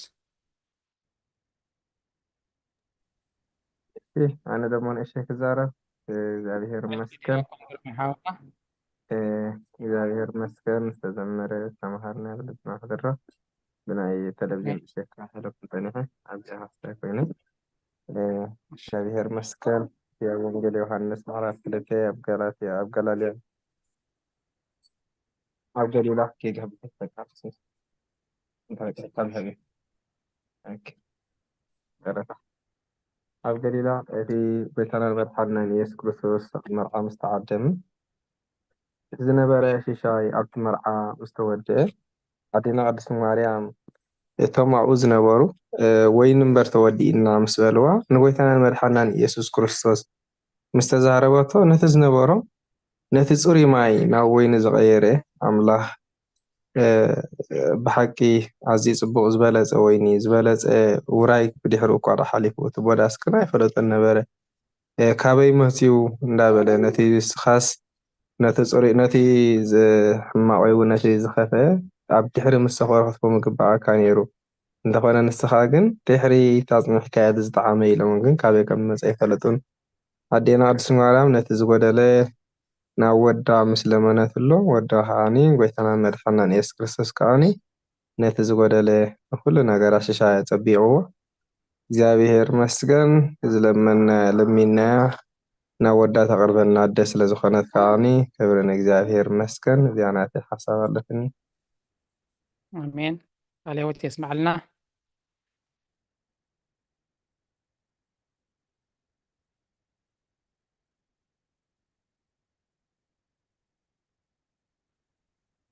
እሺ ካልኦት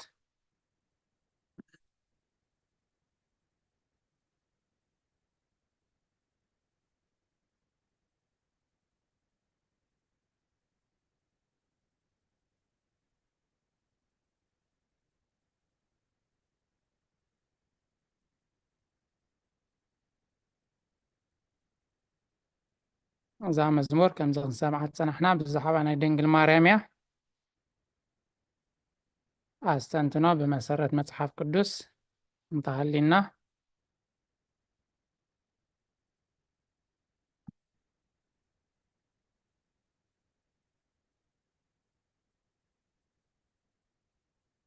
በኣኺ ውዒለ በኣኺ እንተዘሓድር እያ ትብል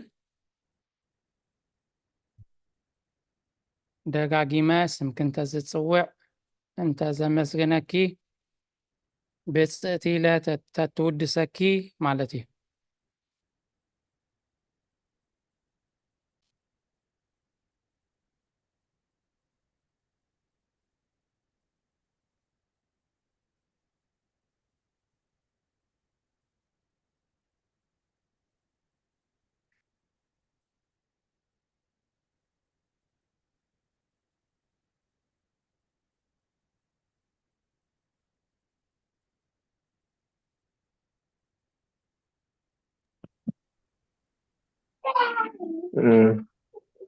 ሰብ ተዘይልዩ ከላ ቅፅላ ዶ እንተዘይህሊ ማለት እየ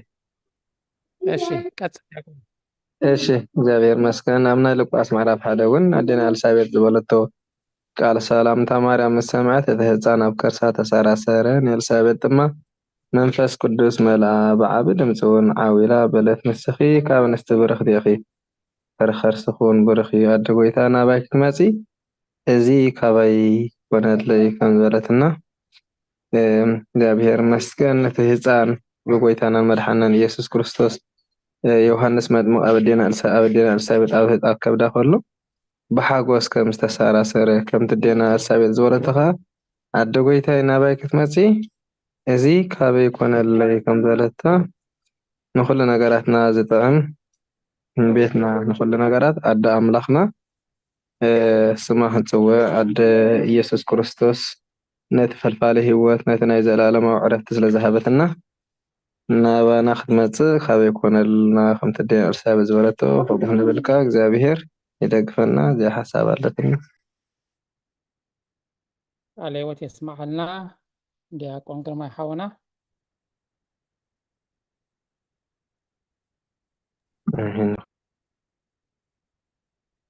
ካልኦት እንተለና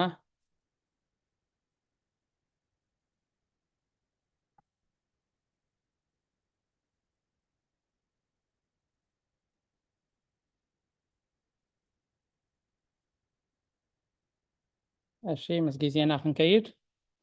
እዚኣ ንእሽተይ ኣነ ከዓ ክብል እሺ ማማሙ لقاس معرف هذا قصر 47 كساب 49 عندنا مريم سي تي قدس جبريل كبسرة خلص نأملاخ زمسكنتو خمي بتصيت خبز خونت مريم دم بلت نفسي نكزيابهر تابيو منفسي كعا بأملاخ بيت مدحني باهيبلو وردت باريو سلزرعي اتحيال أبي نجار غير ليمو سمو قدس يخون انه خاب حج كلهم ولدو بصيت خبلوني ايام محرتون نتهم زفرحون ولدو ينبر اتي بصيتي فليتي كم زنبرت كله بمنفس قدس تملي أسئز كله ترسيخ زتمرت فليتي زخرت صادق كم زنبرت بلنما كله ختم مالدنا تصليلنا تخل أديا مالتي من ملادا كوينو تسمعني علي وتسمع لنا كان هانت دخبل الشبونة حراي مزمر زماري ملاختي يسمع لنا كمتي حونا دياقون قرماي كمون حافتنا ملو كتبلو دصنحت كاب ونجل لقاس معرف كلته كاب قطري 17 كساب 19 زلو انت داري ناسي እዚ ምስራኣዩ ብዛዕባ ህፃን ተነግሮም ነገር ድማ ኣውረዩ ምስ በለ እቶም ነዚ ዝሰምዑ ዘበሉ ጓሶት ከዓ ሰምዑ ዘበሉ ኩሎም ከዓ በቲ ጓሶት ዝነገርዎም ተገረሙ ኢሉ ማርያም ግና ነዚ ነገር እዚ ኩሉ ኣብ ልባ ተባህሉሎን ተሓስቦን ነበረት ኣዴና ቅድስቲ ድንግል ማርያም ጥራሕ ኣይኮነትን እቲ ብጓሶት ዝተነግረ ድሰምዓት እቶም ካልኦት እውን ጓሶት ተዛረብዎ ከም ዝሰምዑ ግን እቶም ካልኦት እንታይ እዩ ዝብሎም ዘሎ ተገረሙ እዩ ዝብል ዘሎ ምግራም ምድናቕ ንሽዑ ክኸውን ይኽእል እዩ ከምዚ ስምዒታዊ ኮንካ ክትግረም ርእስኻ ክትሕዝ ክትድነቕ ትኽእል ኢኻ ኣብ ኣዴና ቅድስቲ ድንግል ማርያም ግና ተገረመት ወይ ድማ ተደነቐት ኣይኮነን ዝብለና ዘሎ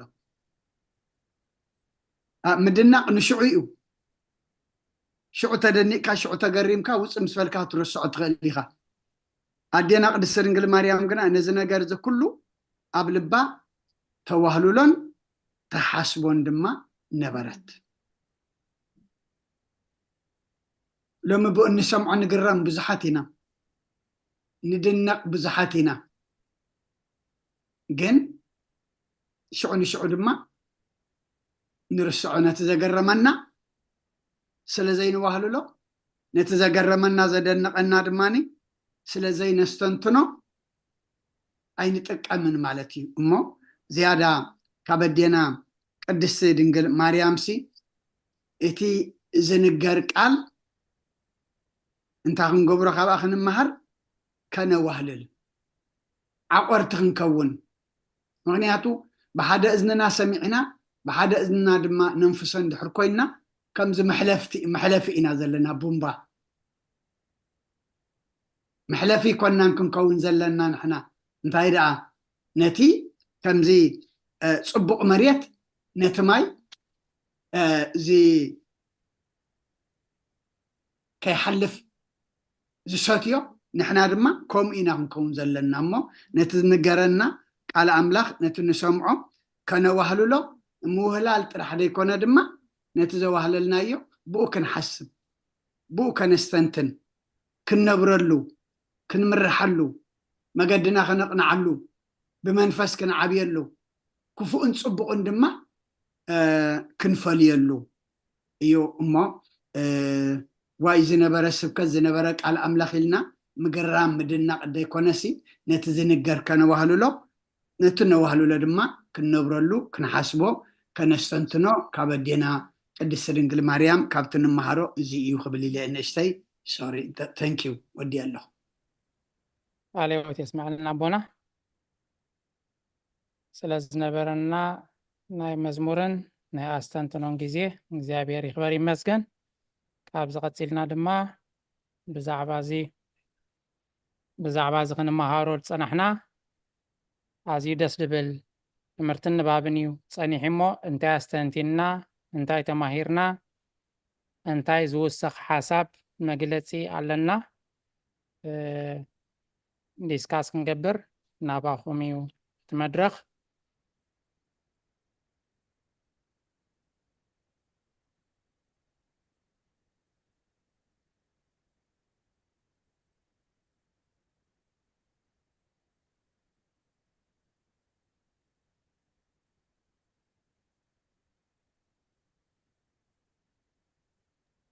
يكون حوي مع زائق على هو تسمعنا تزمر مزمور لحفتنا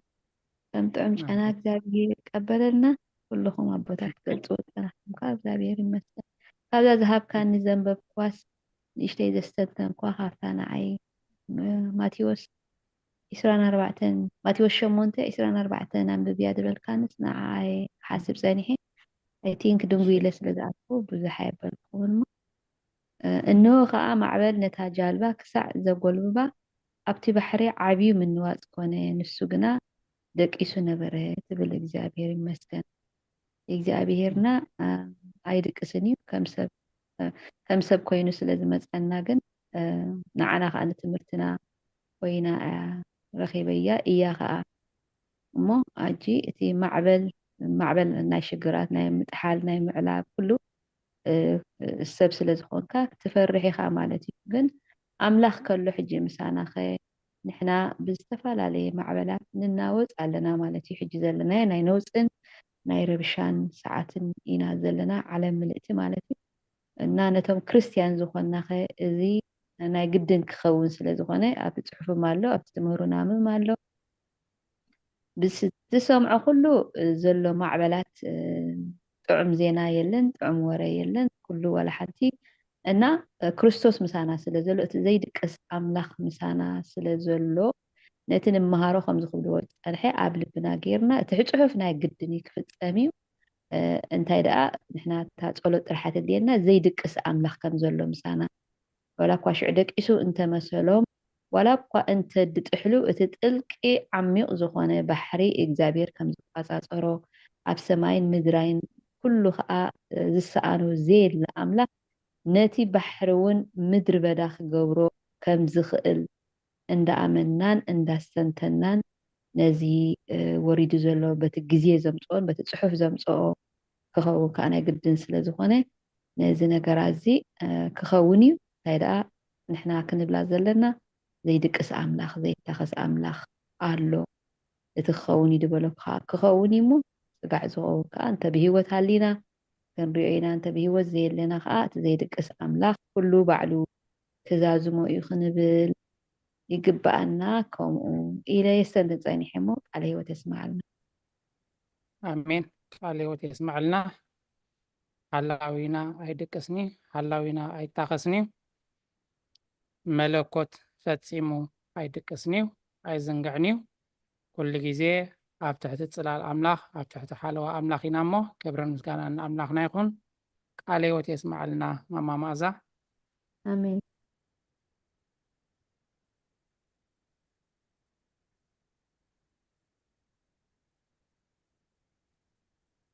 بسهم ديكون እግዚአብሔር ይመስገን ማማ ትርሐስ نقدر تمسكن يكون كله وتسمع لنا تمارنا ولبنا حدلنا بركة عدينا اسمنا ما يخلينا نعطيك أحطه عب يوحنس 19 سرنا حموشنا عدينا دستين مريم سحفتني رتا إذا جلسب ونيرتا أبقى لخا يبلان بلمو إذا أسر قد تكون دي مريم سي بدحريها تولد الحفت مرات تولد كل مهك عليه تسمع. آمين عليه وتسمع لنا نايدا حالة حتو النيرة جيجا خلق اللي من كم دحاتة تاي ذكراني السقيق مستني هو قد أمغمت يحدثي قريب النمو هو أبوك عليه وتسمع لنا تاناي إلسابيت حتى دنجل مريم التبلسي يعني راتا حتى ما حتى أديا تبلي مثلا راتا حابتن ند نجيتا يسوع كريستوس ديا تسمس ويس حتن أنا دي مريم يا جينا دي مريم سي حفت لا توليده لا نيرا بدحري دبل على بقلت مرتموسي بيناي كنبل ناي تردأت من سان فقلت أدينا مريم سي حفت دو نيرا أوكي እሺ ቃለ ሕይወት የስማዓልና ሓፍትና ርሓስ ከምኡውን ሓፍትና ሙሉ ዝማሬ መላእኽቲ የስማዓልና ኩልኩም ህዝበ እግዚኣብሔር ብኣሞይ ሓቲትከያ ነርክ ትርሓስ ሓፍትና ናይ ባሕቂ ዓብ ነገር እዩ ንኩላህና ሽዑ ግዜና ኣይነበረን ግዜ ጥራይ ነበረን ከኣቲ ኣቦታት እንታይ ሎም እዮም ተርጊሞም ኣለዉ እንታይ እዮም ዝብልዎ ዘለዉ ኢልና ክንምልሶ ምእንቲ ስለዚ ጎይታ ኢየሱስ ክርስቶስ የሕዋተይ ዝብል ቃል ብዙሕ ነገር ይጥቀመሉ ከም ዝነበረ ሓብትንኡ ክብል ከሎ ከኣኒ ነቲ ዋላ በኣና ሓወይ ሓብተይ ትብሎ ንቐረባ ዘመድካ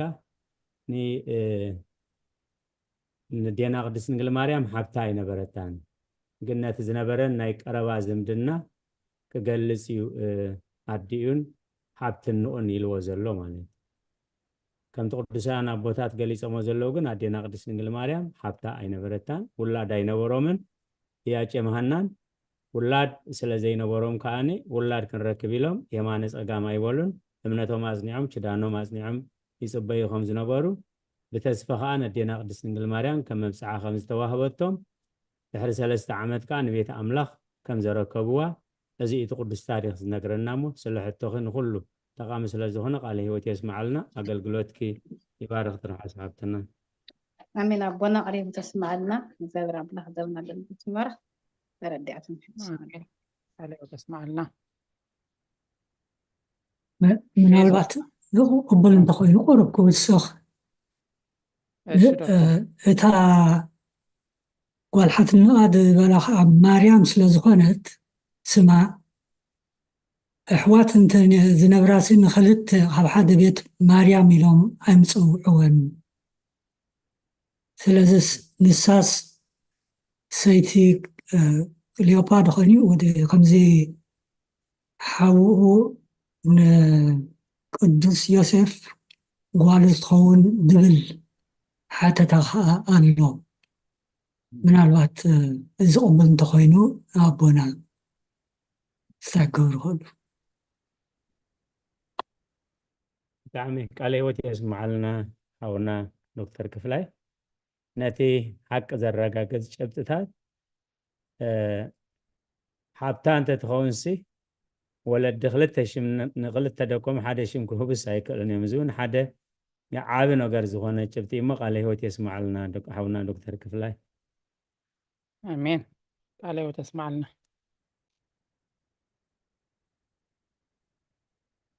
እሺ ጊዜና እንጠቀመላ እንደሆነ ሕቶ ርእይቶ ኣስተንትኖ ተወሳኺ መግለፅን መብርህን እንተለና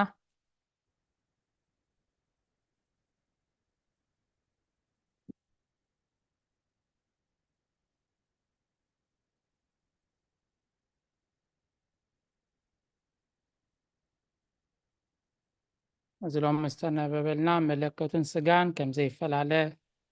በበይኑ ፈሊና ክንሪኦ ከም ዘይብልና እዩ ነይሩ እቲ ንባብ ንምዝኻር ዝኣክል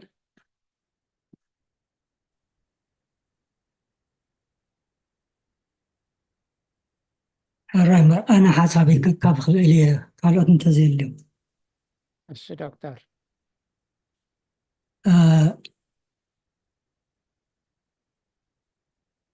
ቅድሚ ናብዚ ሓሳበይ ምክፋል ግን ዝኸበርኩም ኣቦታትን ተገባእትን ካብቲ እትህቦ ብዙሕ ኣገልግሎት ቤተ ክርስቲያን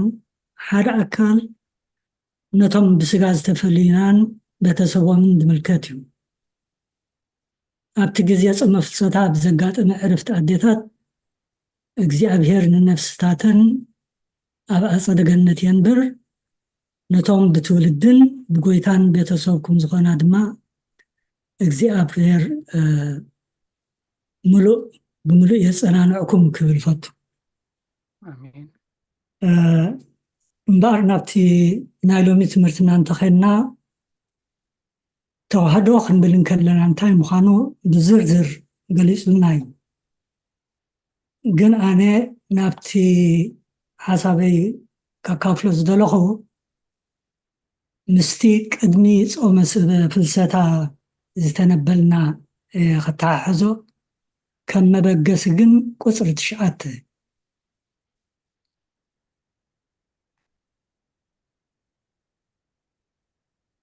ራይምበር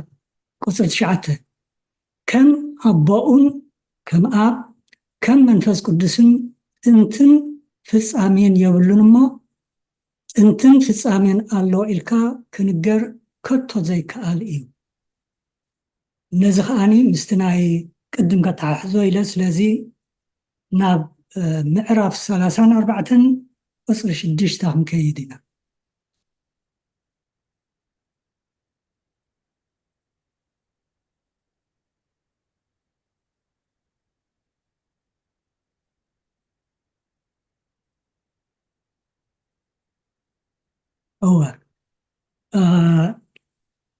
ከምዚ ንሪኦ ኣብ ቁፅሪ 6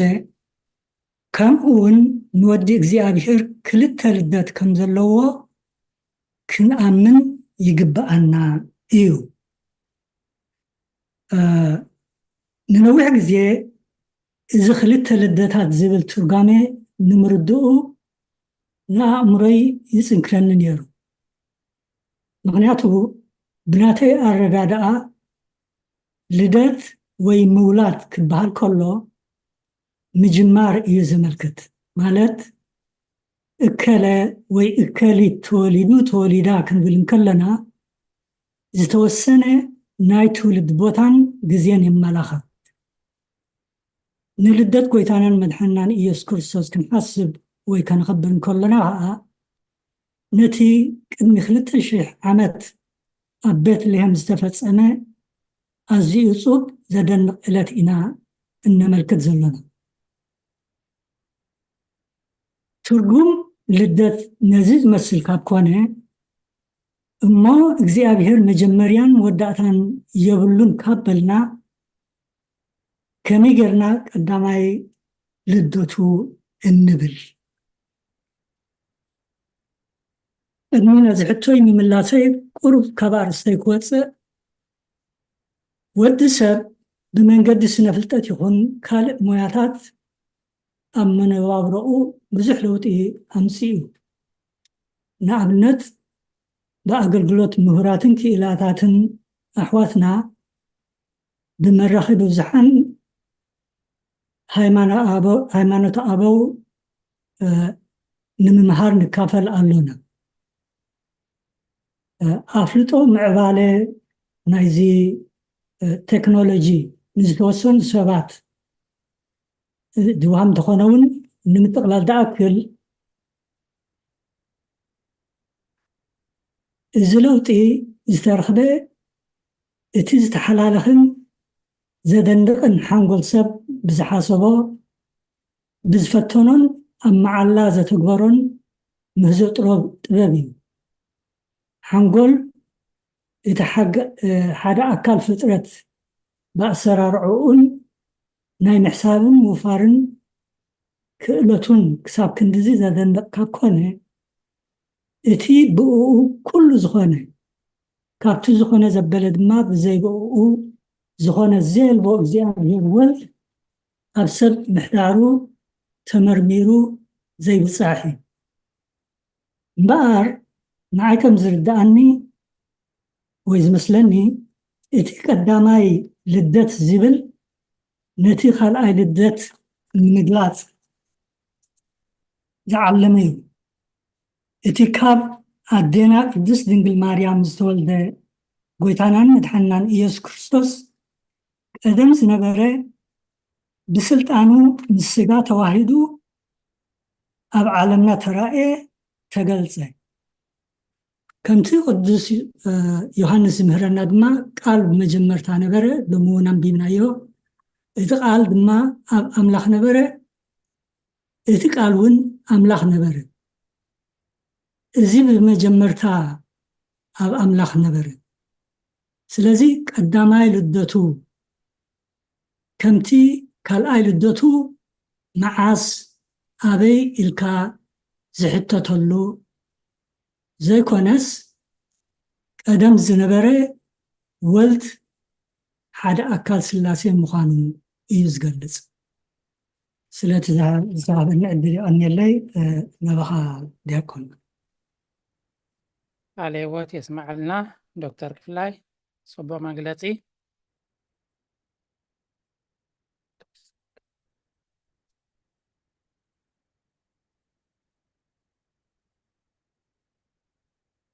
እሺ ጊዜ ንሽቲ ያላትና መስለኒ ተወሳኺ ሓሳብ ርእቶ እንተለና ናባኹም ይማሕበር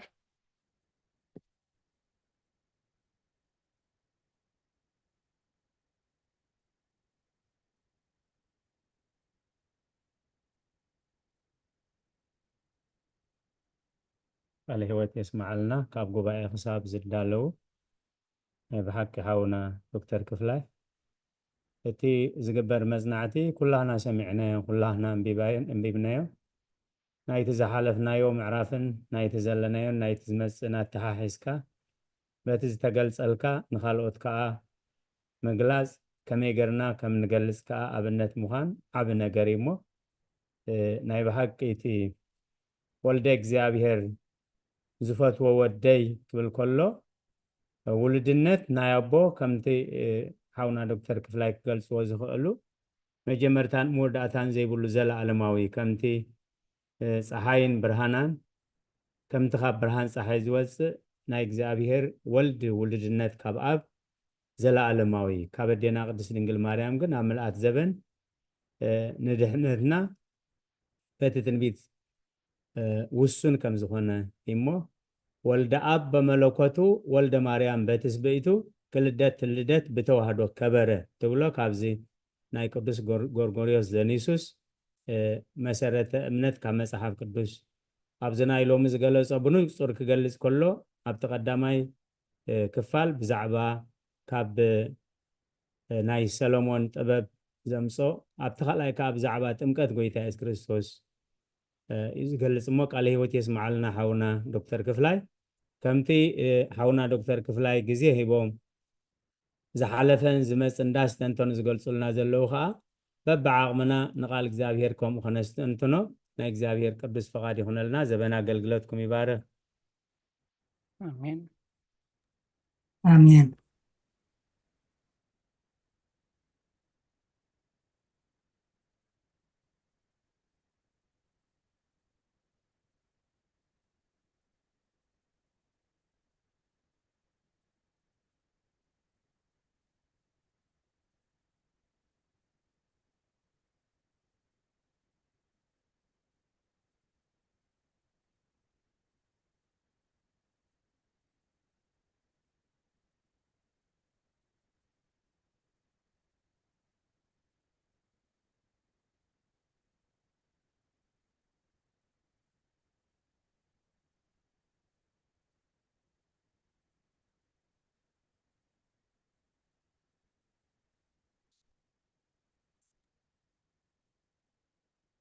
قرب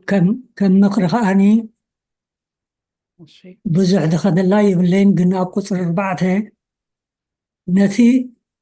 النزاربون نستوعلت بلالاتا نزخا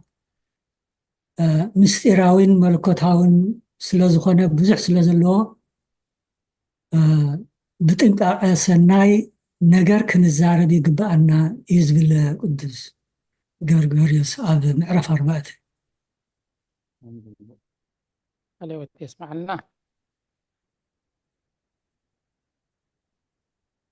ቃል ህይወት የስማዓልና ሓውና ዶክተር ክፍላይ ምክንያቱ እቲ ንብዙሓት ክሳብ ሕጂ እውን ዕንቅፋት ዝኾነ ክርስቶስ ፍጡር እዩ ዝብል ሓንቲ ቃል ወሲዶም ክርስቶስ ፍጡር እዩ ክብል ከሎ ገሊኦም ከዓ ሓንቲ ቃል ወሲዶም ክርስቶስ ስጋ ይለበሰን ክብሉ ከሎ ቅዱስ ጎርጎርዮስ ዘኒሱስ ብዛዕባ ፈጣሪ እዩ ክንብል ከለና ነና ኢና ነመልክት ፍጡር ክንበሃል ከለኸ ነና እዩ ዘመልክት ክገልጽ ብረቂቕ ስለ ዝገለጸ ይኸኣኒ ነዚኣ ብዘይ ምስትውዓሎም እዮም በዓል ኣርዮስ ከምኡውን ሰዓብቶም ጠፊኦም እሞ ካብ ቁፅሪ 3 ፍጡር እዩ ክንብል ከለና ከዓ በቲ ምእንታና ዝገበሮ ብስርዓት ስጋ ድኻምና ስለ ዝተሳተፈ እዩ ኢሉ ሕጂ ድማ ምእንቲ እዚ ቅዱስ ግብሪ እዚ ብጥንቃቐ ሰናይ ነገር ክንዛረብ ይግባአና እዩ ነቲ ንዛረቦ እውን ነስተውዕሎ ቃል ዘይፍጡር እሞ ካብ ቀደሙ ቀዳማዊ እዩ ንሱ እውን ብኩሉ ዘመናት ኣብ እግዚአብሔር ነበረ ንሱ እውን እግዚአብሔር ነበረ ካብቲ ዝተፈጥረ ዘበለ ብዘይክኡ ሓንቲ እኳ ዝተፈጥረ የልቦን ይብል ስለዚ ፍጡር ይኽብል ከሎ ካልእ ኣካል ፈጢርዎ ዘይኮነ ዘስምዕ እታ ቅዱስ ጎርጎርዮስ ዘኒሱስ እንታይ ኢልዎ ዘሎ ፍጡር እዩ ክንብል ከለና ከዓ በቲ ምእንታና ዝገበሮ ብስርዓት ስጋ ድኻምና ስለ ዝተሳተፈ እዩ ቃል ህይወት የስማዓልና አሜን ቃል ህይወት የስማዓልና ቤተ ክርስቲያንና እንታይ ላይ ትምህርና ፍጹም አምላክ ፍጹም ሰብ ስለዚህ ፍጡር አይንብልኒና አምላክ ጥራዩ ከዓ አይንብልኒና ማለት እዩ ፍጹም አምላክ ፍጹም ሰብ እዩ ፍጹም ሰብ እንብሎ ድማ ከምዛ ቁጥር 3 አቦና ክተቕስዋ ጸንዑ በቲ ምእንታና ዝገበሮ ብስርዓት ስጋ ድኻምና ስለተሳተፈ ፍጹም ሰብ ንብሎ ማለት እዩ ካብዘን ክንበባልና ዝጸንሐ ጥቕስታት ሓንቲ ጥቕሲ ከንብቤ ቃል በቃሉ ንክርስቶስ አምላክ ምዃኑ እትገልጽ ማለት እዩ ኣብ ሮሜ ምዕራፍ 9 ካብ 1 ክሳብ 9 ተነቢባ ነይራ ኣብታ ቁጥር 3 ክሳብ 5 ጥራይ ከንብባየ ኣነ ብርእሰይ ምእንትቶም ብስጋ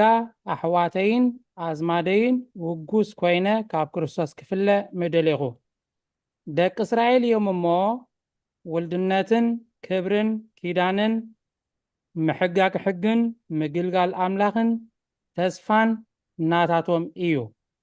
ኣቦታት ከዓ ናታቶም እዮም ክርስቶስ እውን ብስጋ ካባታቶም እዩ መስበለ ክርስቶስ ብስጋ ካባታቶም እዩ ማለት ፍጹም ሰቢ ማለት እዩ ብስጋ ካባታቶም እዩ ብስጋ ዝተወለዩ ሰቢ ማለት እዩ ክርስቶስ እውን ብስጋ ካባታቶም እዩ መስበለ ንሱ ንዘል ዓለም ብሩኽ አምላኽ ልዕሊ ኩሉ እዩ አሜን ይብል ብስጋ ካባታቶም ኢሉ ንዘል ዓለም ከዓ ብሩኽ አምላኽ እዩ ልዕሊ ኩሉ ከዓ ኢልዎ ክብርን እግዚአብሔር አምላኽና ስለዚ ከዓ ቤተ ክርስቲያንና ፍጹም አምላኽ ምእንቲ ምድሓና ኢሉ ከዓ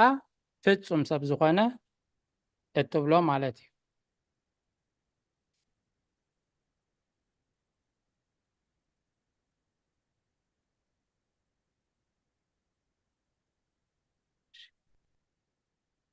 ራይ እምበኣር ምስ ጊዜና ክንከይድ ኣቦና ቃለ ምዕዳን ሂቦም መደብና ብጸሎት ከዓጽውልናዮም መድረኽና ኣቦና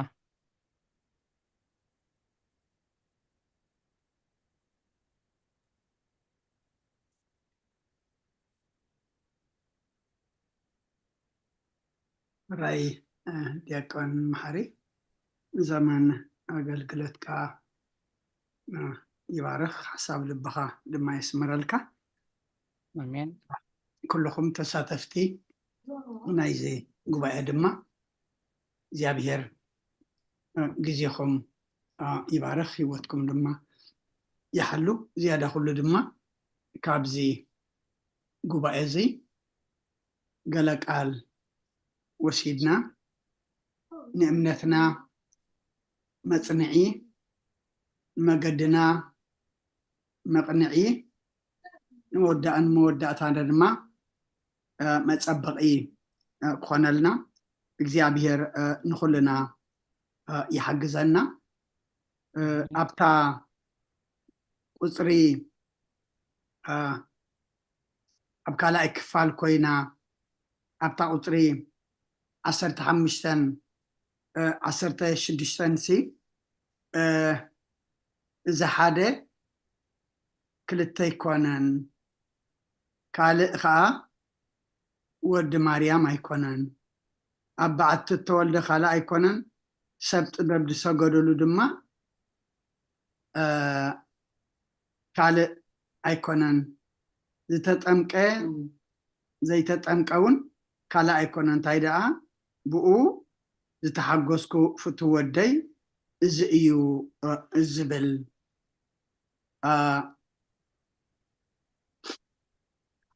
كابتن أبقى كنبابا زلوا معرفاتون قبلو قاس معرف كلته يقراتا معرف سلسته قصر 20 كلتن تايلو منفس قدس كا برأيا سقا كم رقبي قبل علي ورده نسخا بآخا سمركو فتو ودي إخا زبل دمسون كاب سماي مسأي إتي كم رقبي إتبا أكال سقا أبي يردانوس بإيدي يوحنس كتأمق زنبرة اتولدي كريستوسيو منفس قدس دما قبل عليو كم رقبي كوينو كورد كله اجزي أبيهر أبو دما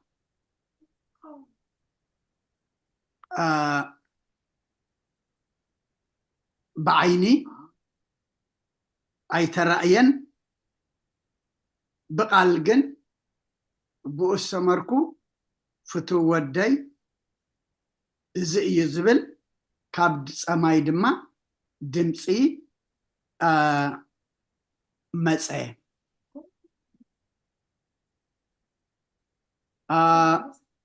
بملكعنان بمثلنان سب نقبر نعو نورد زربኦም ندبالق كاب حدا نلعلي كم مخانو ناي سلاسي أبتي بلي كيدانو نابتفالالي ينقرنا إيو زيادة كله أبريهو ناي سلاسي سلسنت زرعنا اللغن أبا دحريلنا قدامي بحدش كيدان أبربا يردانس قويتا كتأمق كله إيو هنياتو منفس قدس قبل عليو كم رقب خورد كله اجزي أبيهر أبو دما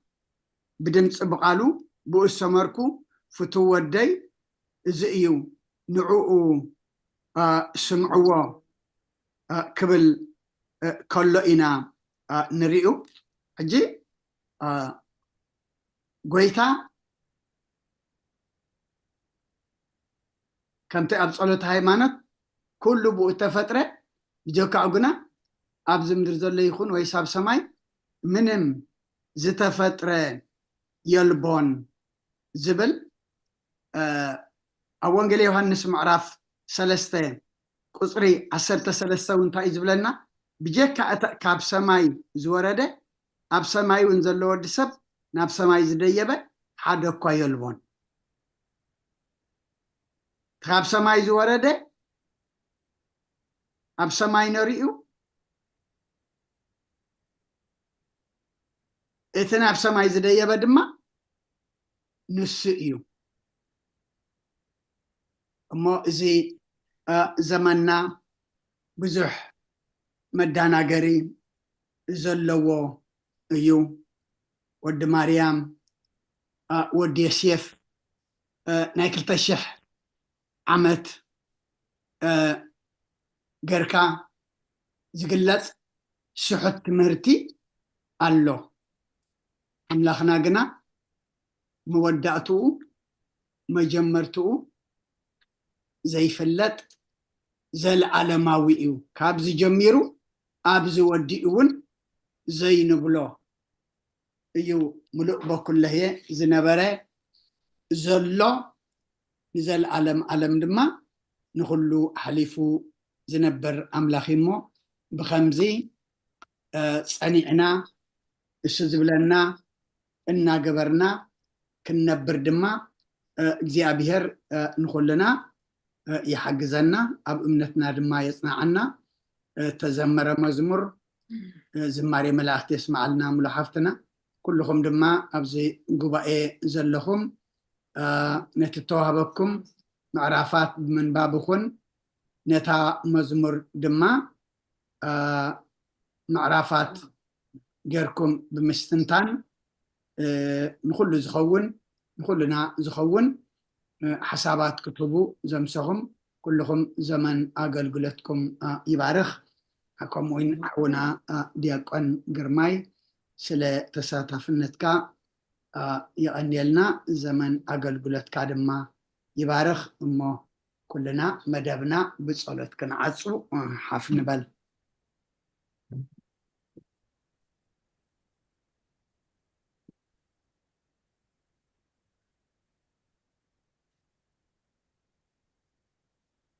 سمع أبو ولد ومنفس قدوس هذا أملاك أمين من سلام صلت كم بحدش كل نزحز زيابي رب قويتانان مدحنان يسكر صوت المسكون لنا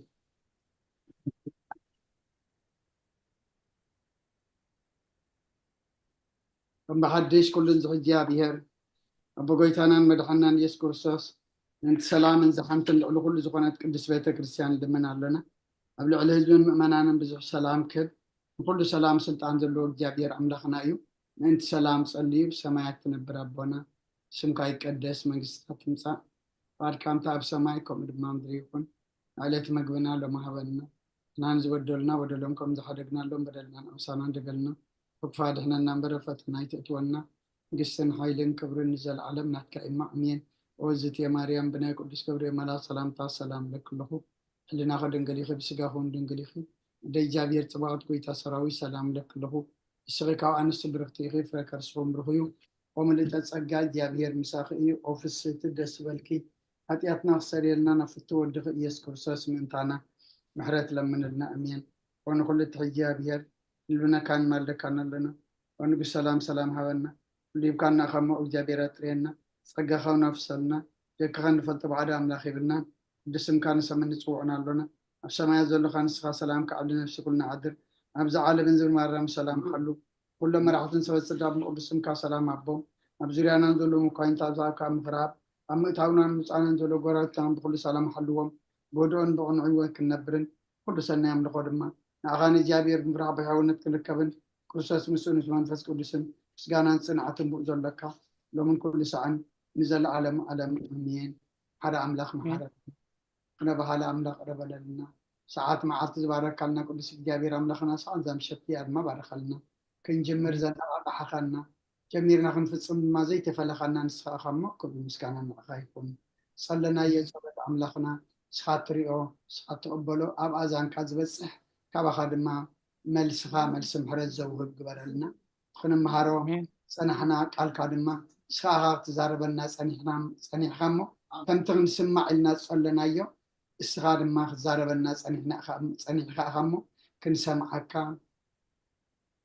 ንቃልካ ድማ ከነስተንትኖ ከነዋህልሎ ክንነብረሉ ክንምርሓሉ ክንልወጠሉ ክንፈርየሉ ኣብ እምነት ክንፀንዓሉ ትእዛዛትካ ክንፍፅመሉ ድማ እስኻ ሓግዘና ከንቲ ዘይኮናሽ ኣይደኣ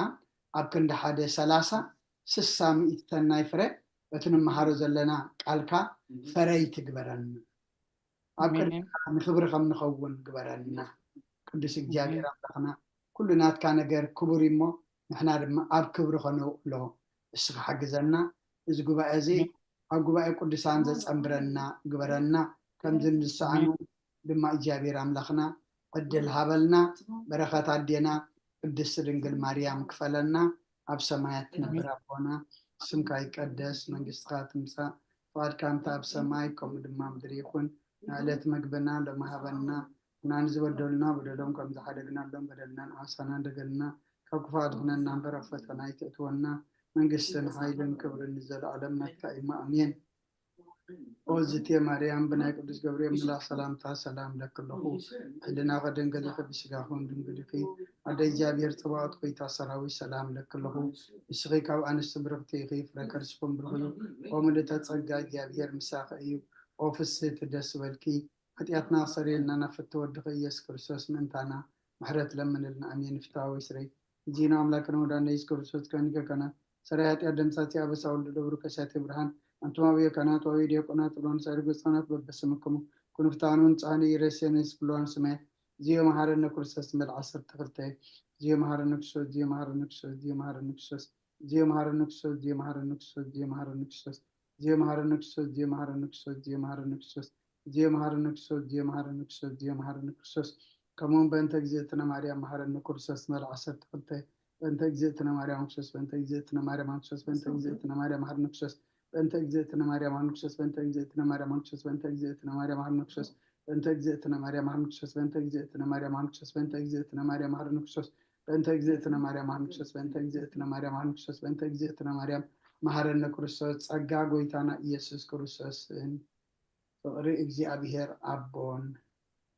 ሕብረት መንፈስ ቅዱስን ኣብ ልዕለይን ኣብ ልዕሊ ኩልኹምን ኣብ ልዕሊ ዝቤትዝን ኣብ ልዕሊ ብዘት ዘለናየ ቦታን أصفن دربن كويني ورد كبرن مسجانا نعم لاخي خن روح مشات تقبل لنا آمين سلام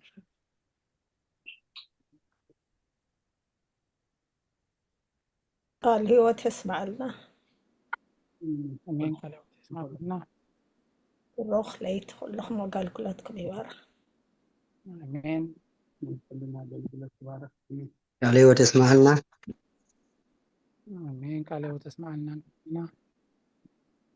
عليه وتسمع لنا يكون حوي أبتلع البلا درجها إكزابير كم تدري إكزابير مسخايفون آمين آمين بروح ليتي آمين آمين بروح ليتي عليه وتسمع لنا بروح ليتي زمان أقل يبارك آمين ماما ترحاس بروح ليتي ليتي بكر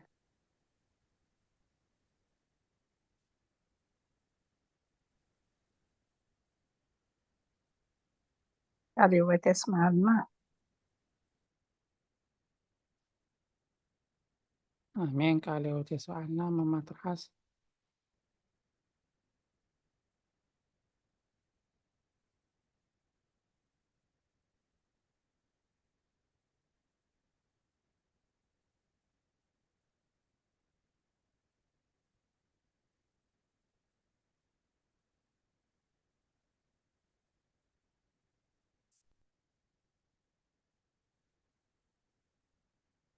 ዝኸበርኩም ህዝበ እግዚኣብሔር